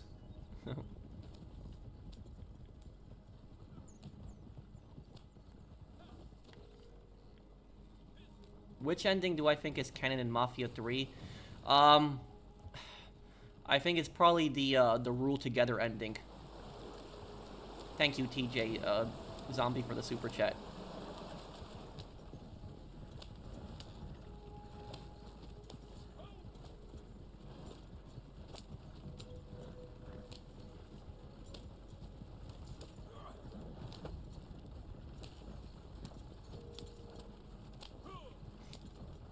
Yeah, that's not bad.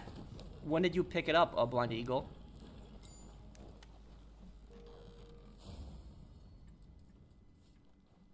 Not a lot, Gunner. Yeah, I think if Vincenzo was the main antagonist, he would have been a much better villain than Massimo. You know what I'm gonna you know what I should do when I'm gonna do the playthrough of Liberty City Stories. I'm gonna call Massimo Maduro. That's what I'm gonna call him, Maduro, because the funny thing is he looks like the dictator of Venezuela. If you look at a picture of Massimo, looks like in GTA, he looks like the dictator of Venezuela. So when I do the playthrough of Liberty City Stories, I should just call him Maduro.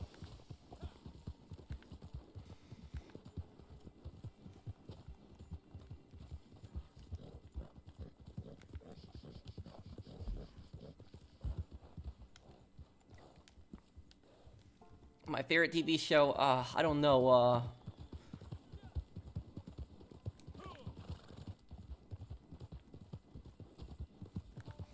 I don't know if I really have one that's a favorite one, yeah.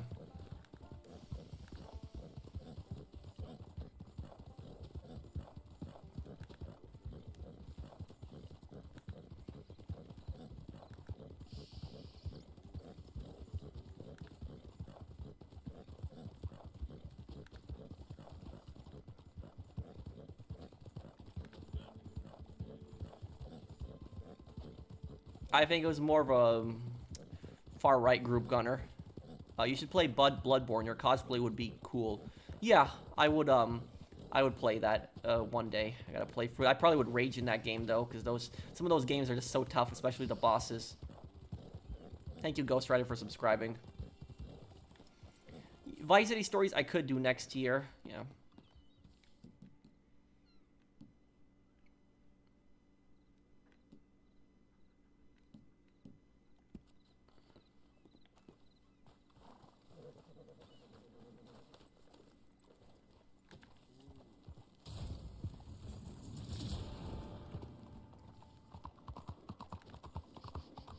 Yeah, I know, that's effective, Minion, so the Griefers can't really do that anymore.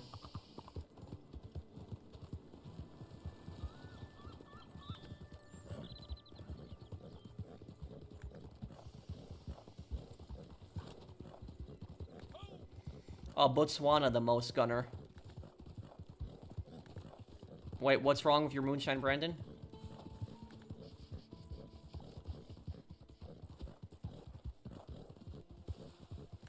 Oh, okay, that's not bad, Blinded Eagle.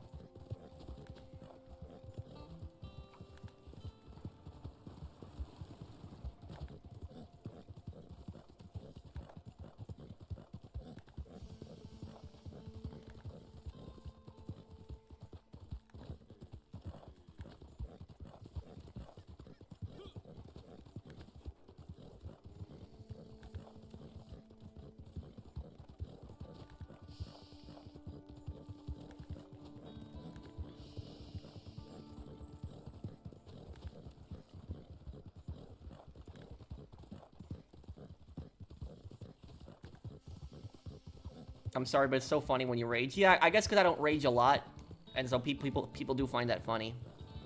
Saw your video about Joe's Adventures. It was good. Thank you, dude. Thank you, dude.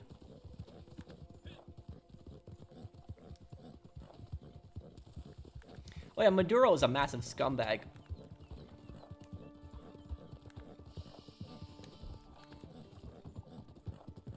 I kind of didn't like... I kind of was more neutral about Henry when I first played Mafia 2, but like years later I'm replaying it as an adult, I really didn't like him.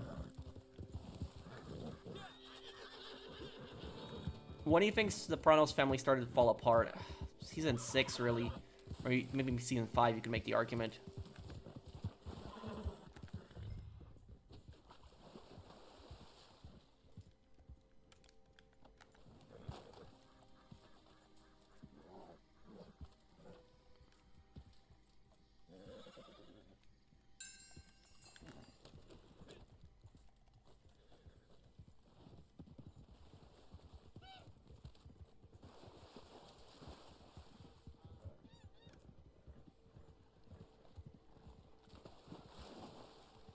Oh, okay, Brandon.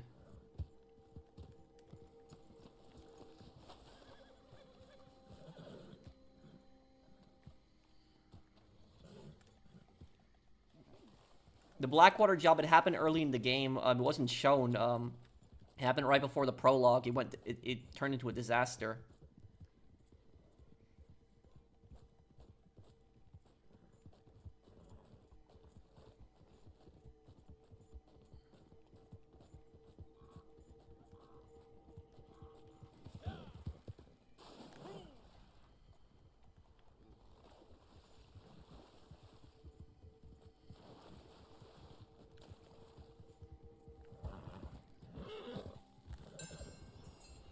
Yeah, he's not here.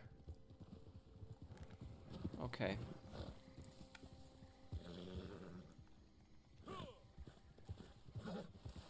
Have you seen that clip where the Vietnamese Minister of Public Security ate golden steaks in Paris alongside many other Vietnam Communist Party officials? The guy is now General Secretary of the Vietnamese Communist Party. Well, that doesn't surprise me at all. This is what communists are like. Is communists will always talk about the working class, but then meanwhile at the same time they will basically just live in these lavish mansions and just have these, you know, expensive cars and eat these expensive meals. It was the same thing in my parents' country, Poland. It was all the communist officials were just always saying, like, America is this horrible, evil place. But guess where all the communist officials' kids studied? They all studied in universities in America. And then they said America's this horrible, evil place. They wouldn't let regular Polish people go and study in America, but they would let, all their kids would study in America. It was having all these expensive Mercedes cars and these big driveways that they have. It's honestly does not surprise me. But let me guess, the Vietnamese media didn't cover that at all, did they?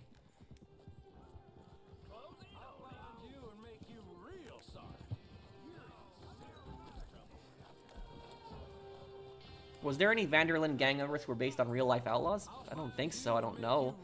Yeah, not that I know of. Are Pinkertons like FBI agents or good people or terrible people? The Pinkertons are not FBI agents. The Pinkertons are a private company. They're not even police officers. People think they're cops. They're not. The Pinkertons are basically for-hire police. They are private police. That's what they are. So basically, imagine like trying to outsource the police department to a large corporation. That's basically what it is. It's mercenary cops. It's cops that are for hire. That's what the Pinkertons are. The Pinkertons were extremely corrupt. They were very ruthless. They were very brutal. Like, when the Pinkertons went after Jesse James, for example, and they went to Jesse James's mom's house, they interrogated Jesse James's mom, and she didn't know where Jesse James was. They walked out of the house, and then what they did was they threw a stick of dynamite in the house. They killed Jesse James's half-brother, and they also blew off his mom's arm, which he lost her arm. So that's what how the Pinkertons were. They were pretty, ruthless, bad people. The Pinkertons are not good people. So when you kill them in Red Dead, just don't think that they're good guys, because they weren't.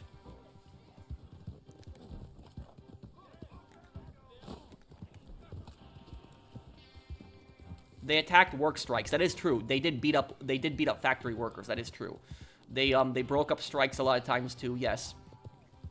That's the reason that the Pinkertons went out west, because they were chased out of the cities. After the Homestead Massacre, a lot of people died in the Homestead Massacre, and the Pinkertons were blamed for that. And what happened was a lot of states banned them. Like, Ohio completely banned the Pinkertons from operating in their state, and a lot of other states followed. But out west, a lot of these places out west were still not states yet. And so there was really nothing stopping from the Pinkertons from working there. Even the federal government banned the Pinkertons from working for them.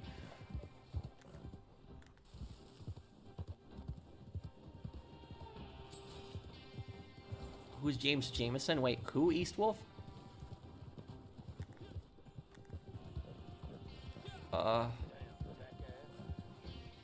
Pro, do you think dying in a cave in a mine is one of the worst ways to die? Yes, because it's, you're trapped.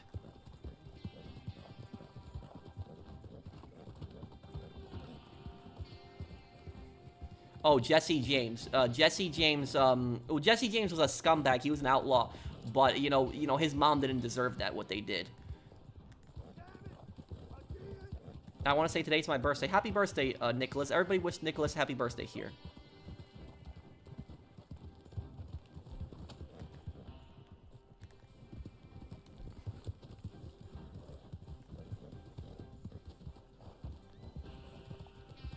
Did I know Ocelot is the boss's child? Well, I know that because I looked at some of the comments. People said that now.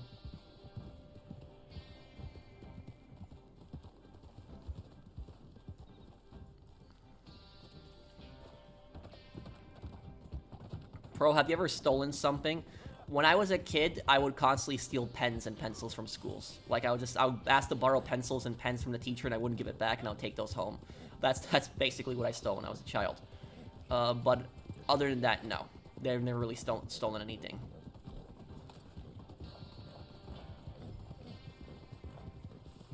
Are the Pinkertons still around? Yes, they still exist. They're called Securitas AB. They're a Swedish security company today. What happened in the massacre that the Pinkertons were to blame? The Homestead strike, also known as the Homestead Massacre, it happened in Homestead, Pennsylvania. What basically happened is that Andrew Carnegie had a giant steel factory there. Now, the workers at that factory, their contract had expired, and they were going to sign a new contract.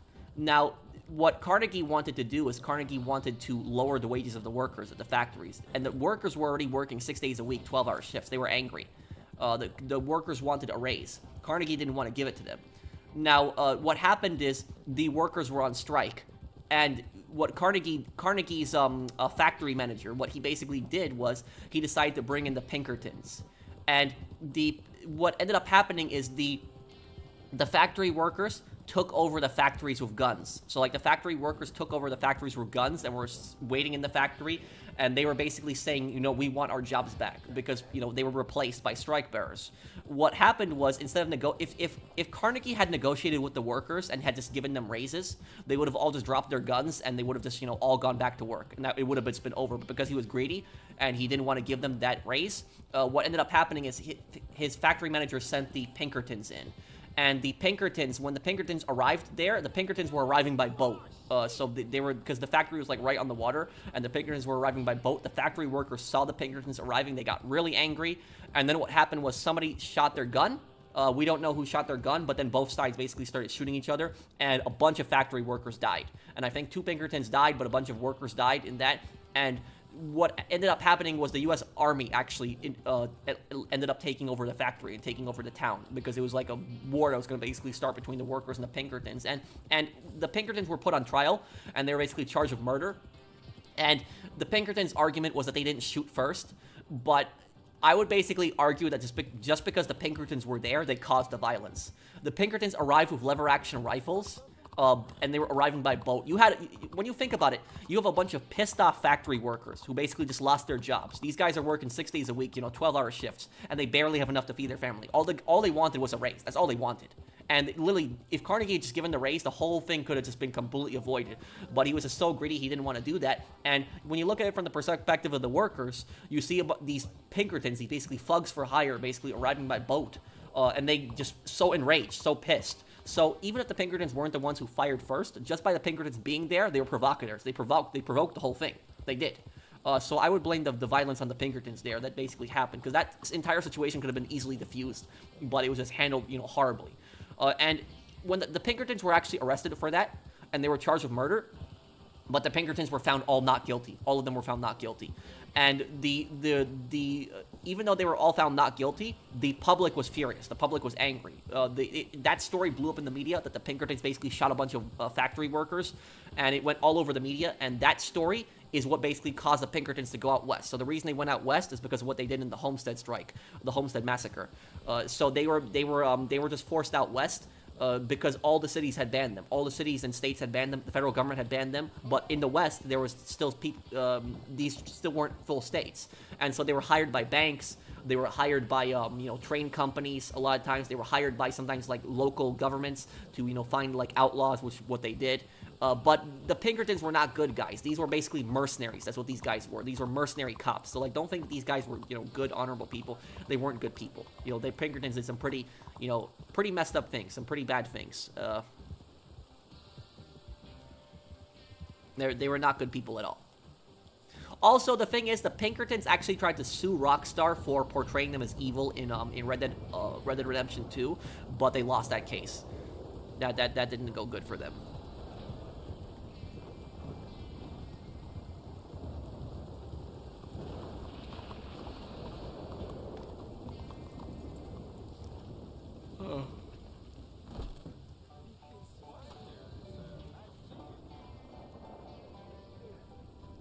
Hi, Valid. What's up? Would Agent Milton have handled John differently than Ross did? I don't know. Really don't know the answer to that. I will start playing it. I'll start playing the other Brothers in Arms game next June, and then in September I'll do Hell's Highway next year. Job well and truly done. They're going to face a judge. That there is what the state deems their worth.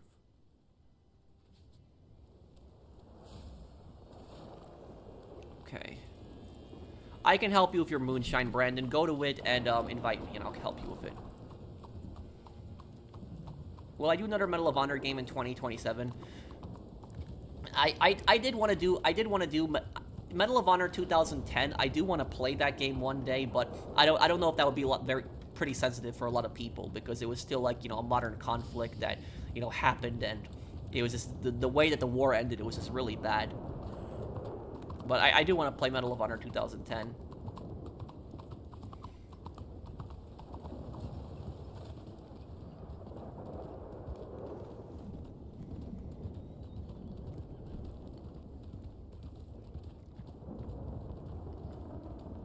A tablet the size of a piece of paper folds like a piece of paper. 2025 years later, a phone is the size of a piece of paper. Won't jerry-rig everything 2025. If the iPhone's air's durability is nuts.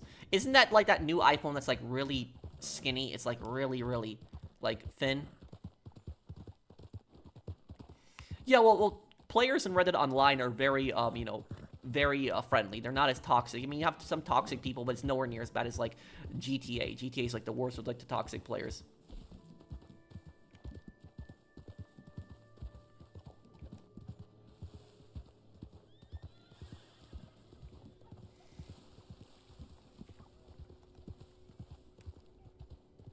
Also about Ross.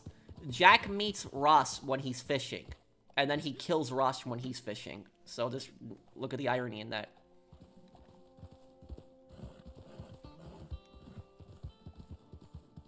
Do you think Jaime Weiss was one of the most deranged gangsters you ever heard about? Yeah. What do you think Mary's personality was from Red Dead Redemption 2? Arthur's ex. I think she had feelings for Arthur, but I don't think but she knew that Arthur wasn't going to change. I think that's what it was about.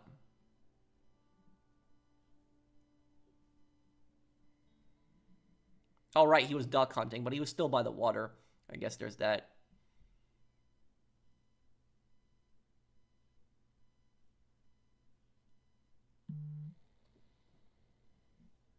Okay, I'll see you, Joko.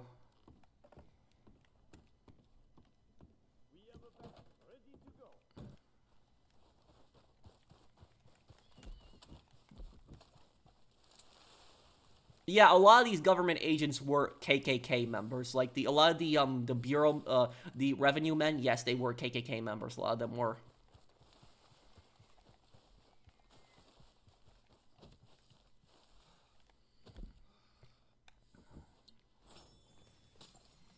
Hey, Robbie, how are you doing? I'm gonna do Mafia 3 soon, yeah.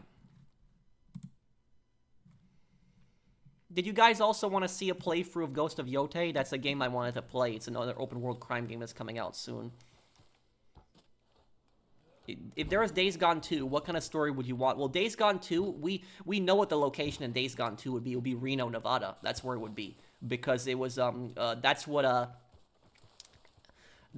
Captain Curry says. Captain Curry says Reno, Nevada. That's what he says, that he's gonna go there.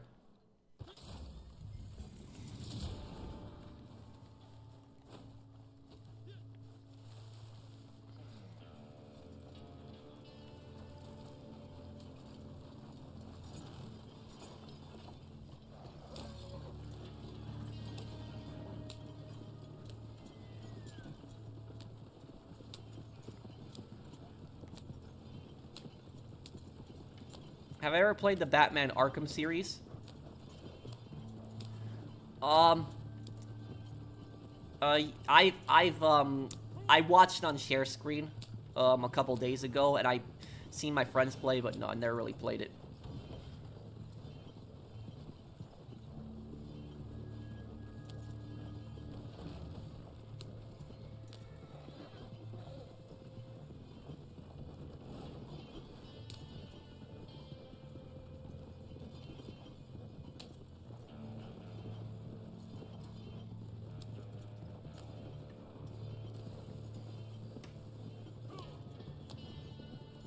I missed out on good vigilante game. What game?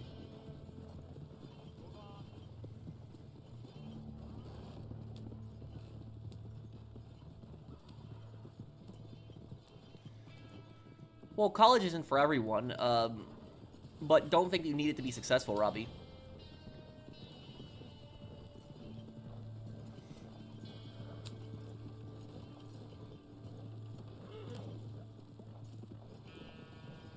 I gotta take a look at this new iPhone, see what this is like, but I'm probably not gonna buy it. I haven't bought. The last time I got a phone was in October 2022 was the last time. So yeah, basically 3 years ago. Last time I got a phone.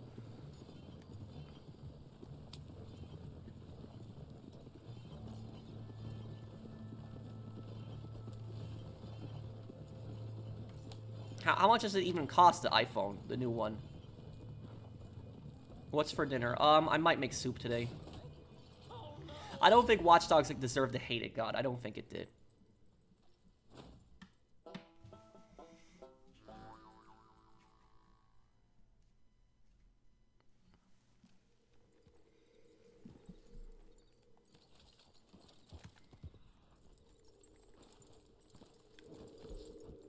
Probably make tomato soup later today.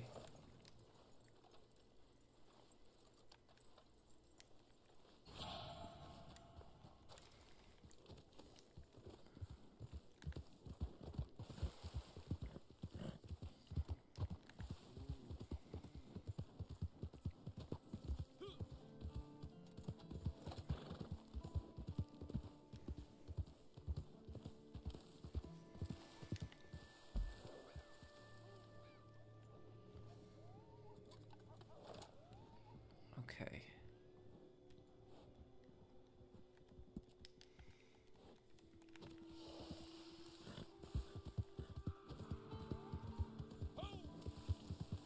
Thoughts on Gold Rush or miners who killed each other and took their treasure?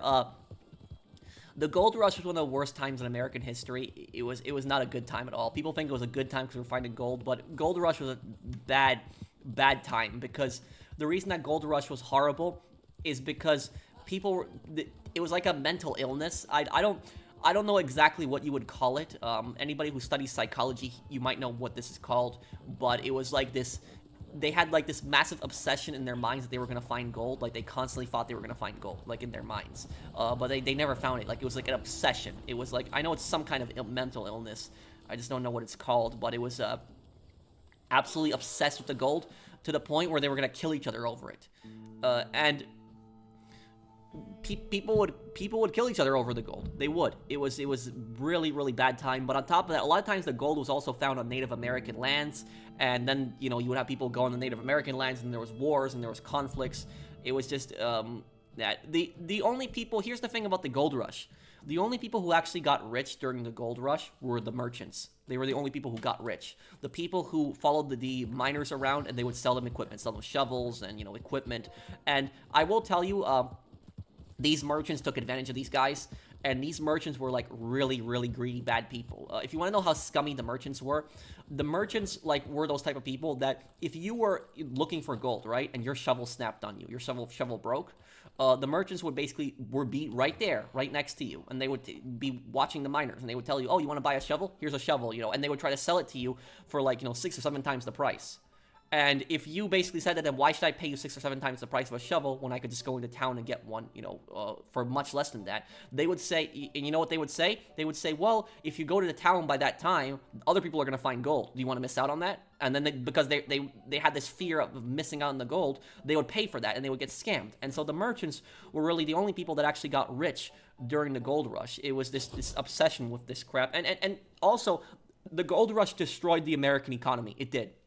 What also happened is there was towns that were built around these gold mines. So when gold was found in the area would get a lot of business. A lot of people would come in. Hotels would make a lot of money. Stores would make a lot of money. Restaurants would make a lot of money. Those towns would do really good. But the second the gold dried up, everybody would leave. The town would get no business, and they would become a ghost town. So when you look at a lot of Wild West movies and a lot of Wild West games, when you see like those abandoned towns, the reason that those towns are abandoned most of the time is because they were gold rush towns, because there was gold that was found in the area, and there's usually a mine around those towns. There's gold found around the town. The area dried off all the gold, and then what ended up happening was all the people left, and the stores and everything else fell apart. That's basically what happened.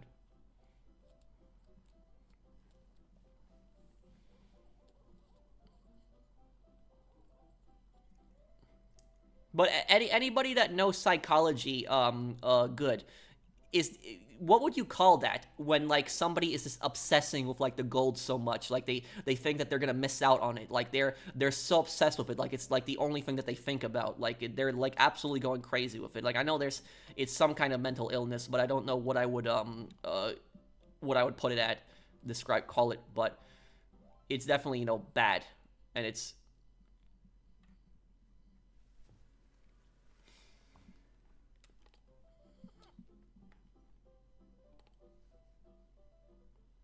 Fear of missing out, yeah, maybe.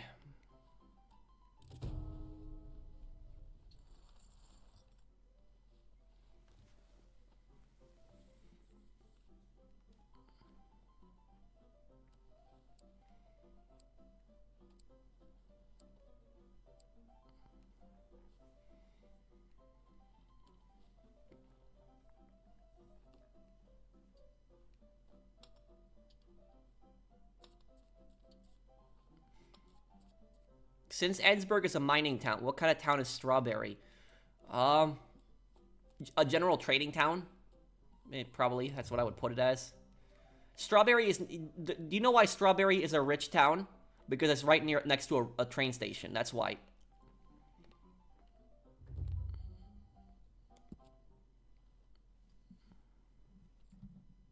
Do I make my soups from scratch? I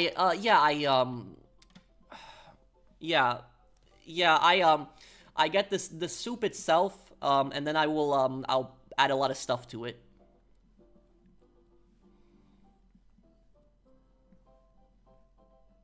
$8.79, okay.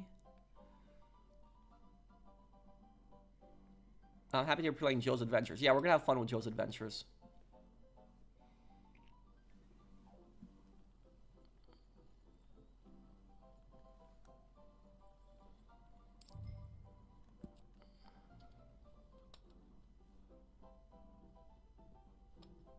I think it is Blind Eagle.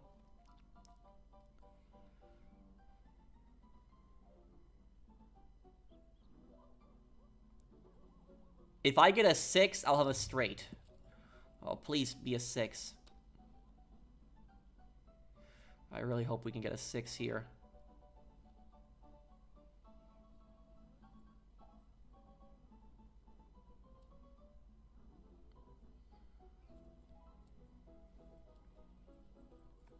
No, don't have it.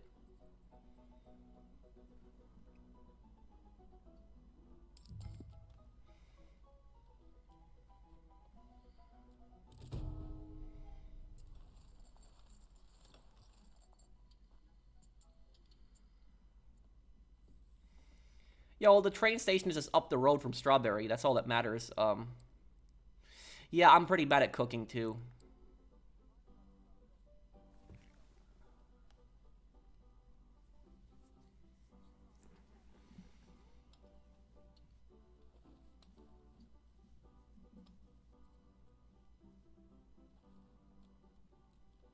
No, it wasn't Blinded Eagle.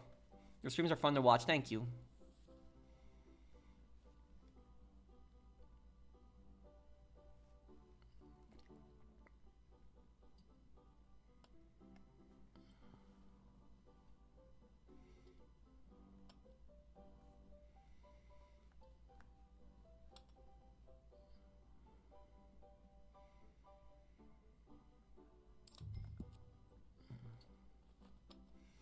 Uh, you should see Jerome, the most haunted city in Arizona. It's the first time I'm hearing about it.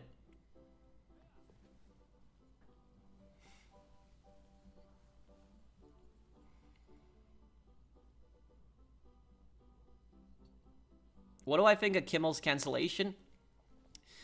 I don't really care that much, honestly. Like, people have the right to say what they want, but I don't really care about Kimmel personally. I never liked him. I always felt like Kimmel was just a narcissist. Like, he always thought he was smarter than everyone. He always thought he was better than everyone. He had like that attitude where he just thought he was better than everyone. I never liked that. I like Conan. If Conan got canceled, I'd feel bad if Conan did. But like, you know, Kimmel, I didn't really care personally.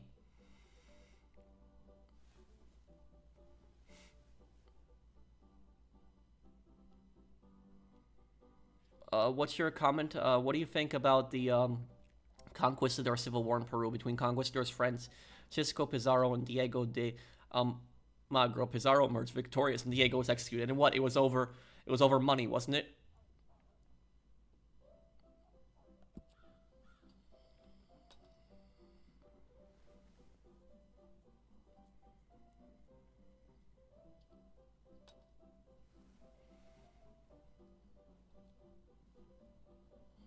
Damn.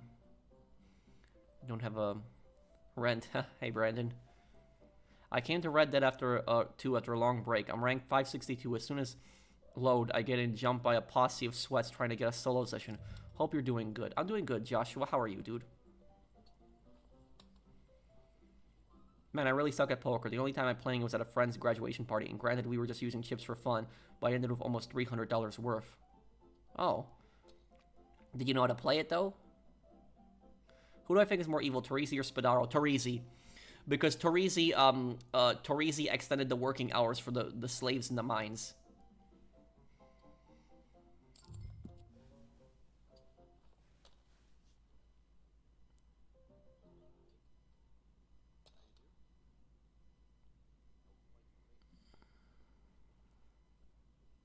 I always like rewatching your Mafia videos. Thank you.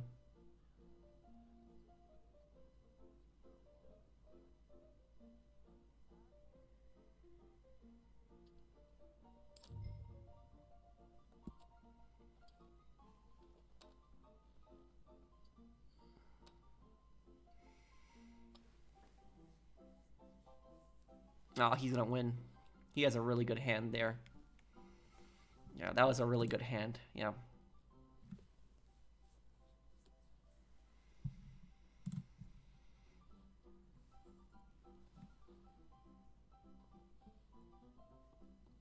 Who do I think is the least jerk of a Don in the Mafia games? The least evil Don in the entire Mafia series? That's easy. Don Galante in Mafia the Old Country. I think most people can agree with that. Would you guys agree with that? Don Galante is the least evil Mafia boss in the Mafia series? Yeah.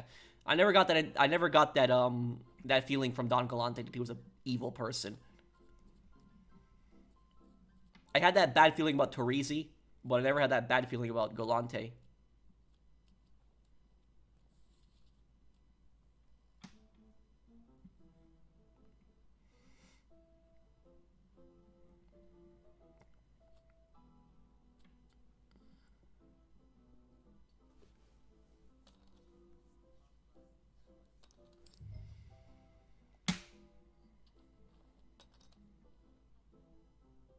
Oh, okay, Gunner.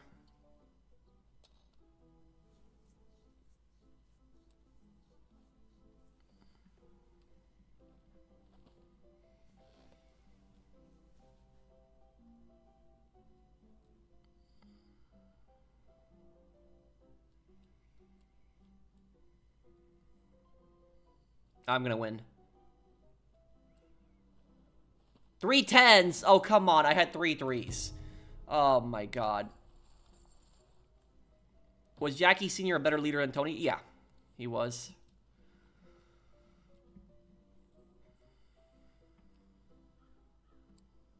Do I think Don Galante was like Carmine Lupertazzi from The Sopranos? Not really, no. Don Galante was a... Carmine Lupertazzi was all about business. Don Galante was, I guess, about business, but Don Galante allowed himself to be manipulated. Carmine would not allow himself to be manipulated. Because Torrisi manipulated Galante. I think he did. I think Torrisi took advantage of Don Galante.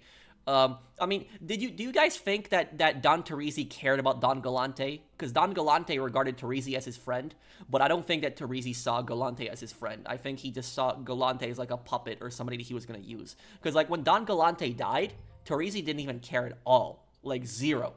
He didn't even mention him at all ever again. So I don't think that Torrisi even cared about Don Galante at all.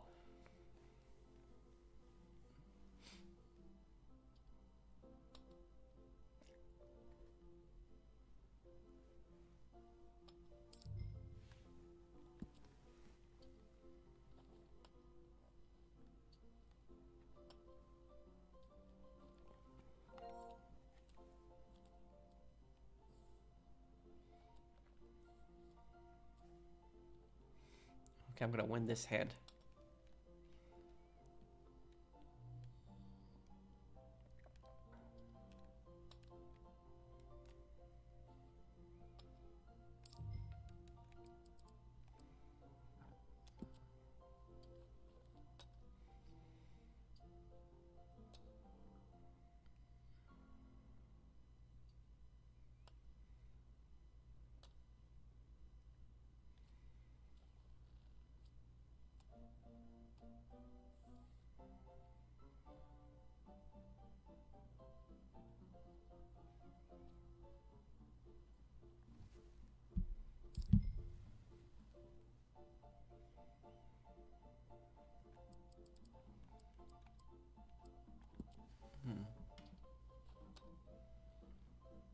Carmine pissed me off when he gave the okay for Johnny Sack to be whacked over Ralph.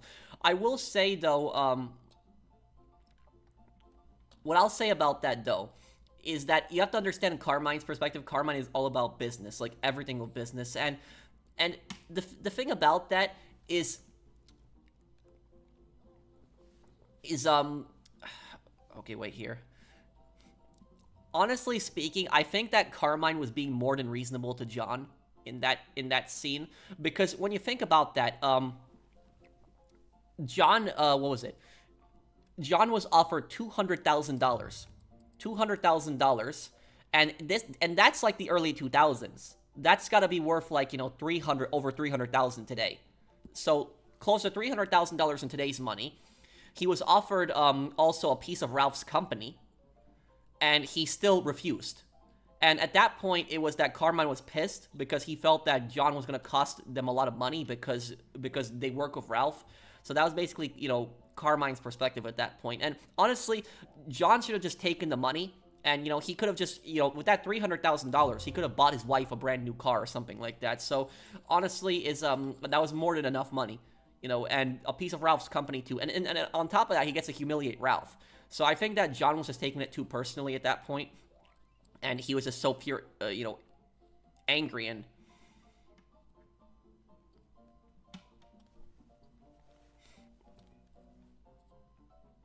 But I do agree with Ralph being punished for, what he said about Ginny, because that is completely uncalled for.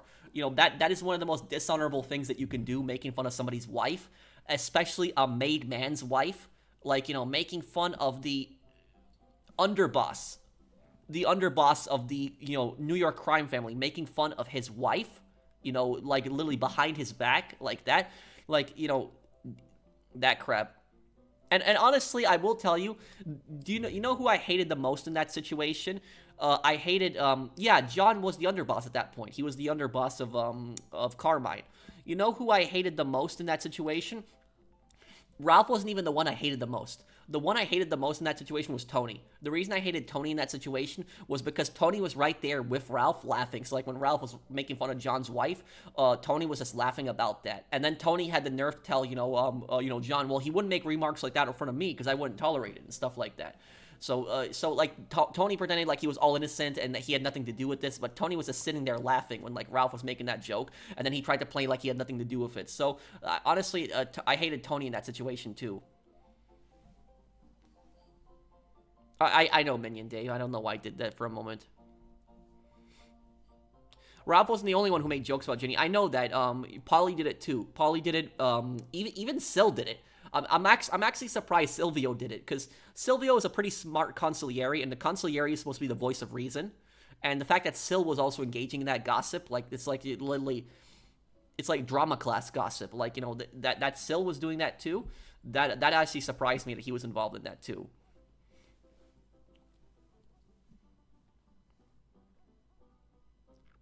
Oh, I might have a really good hand here.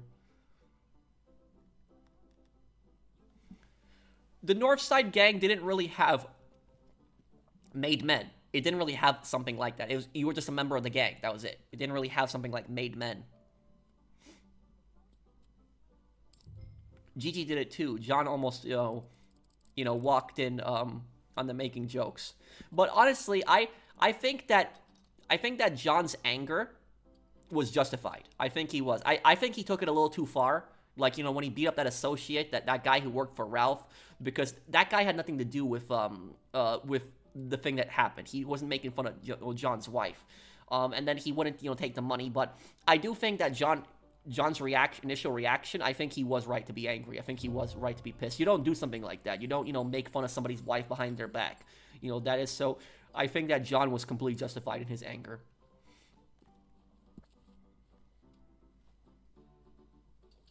Oh yeah, I know. Polly was an opportunist. Yeah, and that's why I say is Johnny Sack is probably my favorite character in The Sopranos, because even though Johnny Sack was a scumbag, the one thing I admired about John is that he was actually faithful to his wife. He didn't cheat on his wife when everybody else cheated on his wife, and he didn't make fun of his wife's weight, and he never abused his wife.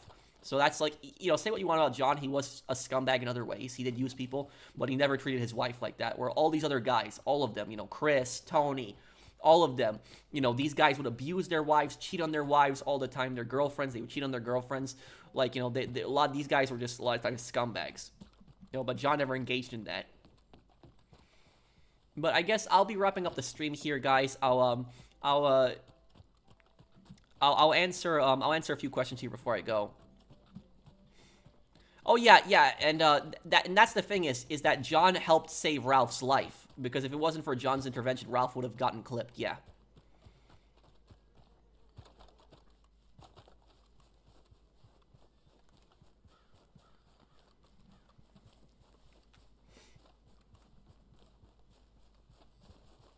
I heard they're making a Call of Duty movie. If they make a Call of Duty movie, it should be a trilogy, 3 movies.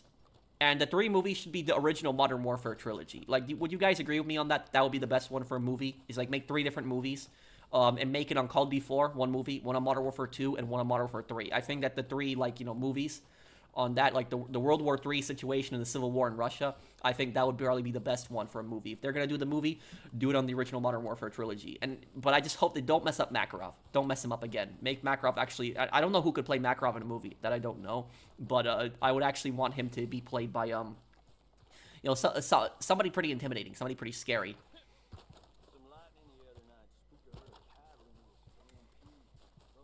Have I ever worked 12-hour shifts? A few times. A few times when I used to work night shifts in retail, I would stay that long. Yes, I would stay until, midday. So I would be working from, I would be working from, 10 o'clock at night. I would start, and I wouldn't leave until, 12 or 1 p.m. the next day sometimes. It's not fun.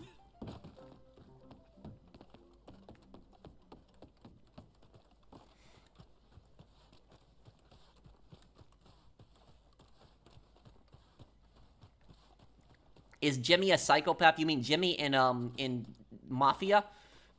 Not really. No, I don't think there's really proof for that. He was just a cold-blooded hitman. Carmela Amanda from GTA 5 is kind of based on Carmela. How are Ralph and Vito the best earners in the family? Vito was in charge of construction, and Ralph was in charge of horse betting, and Ralph was also, I don't remember, what was the other thing that Ralph did that made a lot of money? It was the no-show jobs. That was it. That was the what happened to Yakuza? Oh, Yakuza. I'm probably gonna do it tomorrow, and if I don't do a Yakuza stream tomorrow, it'll be on a Tuesday or Wednesday. I'm sorry if I didn't get the chance to do it this earlier. Awesome stream, bro. Thank you, Jonathan. The Esplanade. Yeah, that was that. Yeah, I think Tino is my most hated character in the entire Mafia series. I think Tino is the one I hate the most. Awesome stream, pro. Thank you, Jonathan. Thanks for the super chat. Thank you, dude. I appreciate it.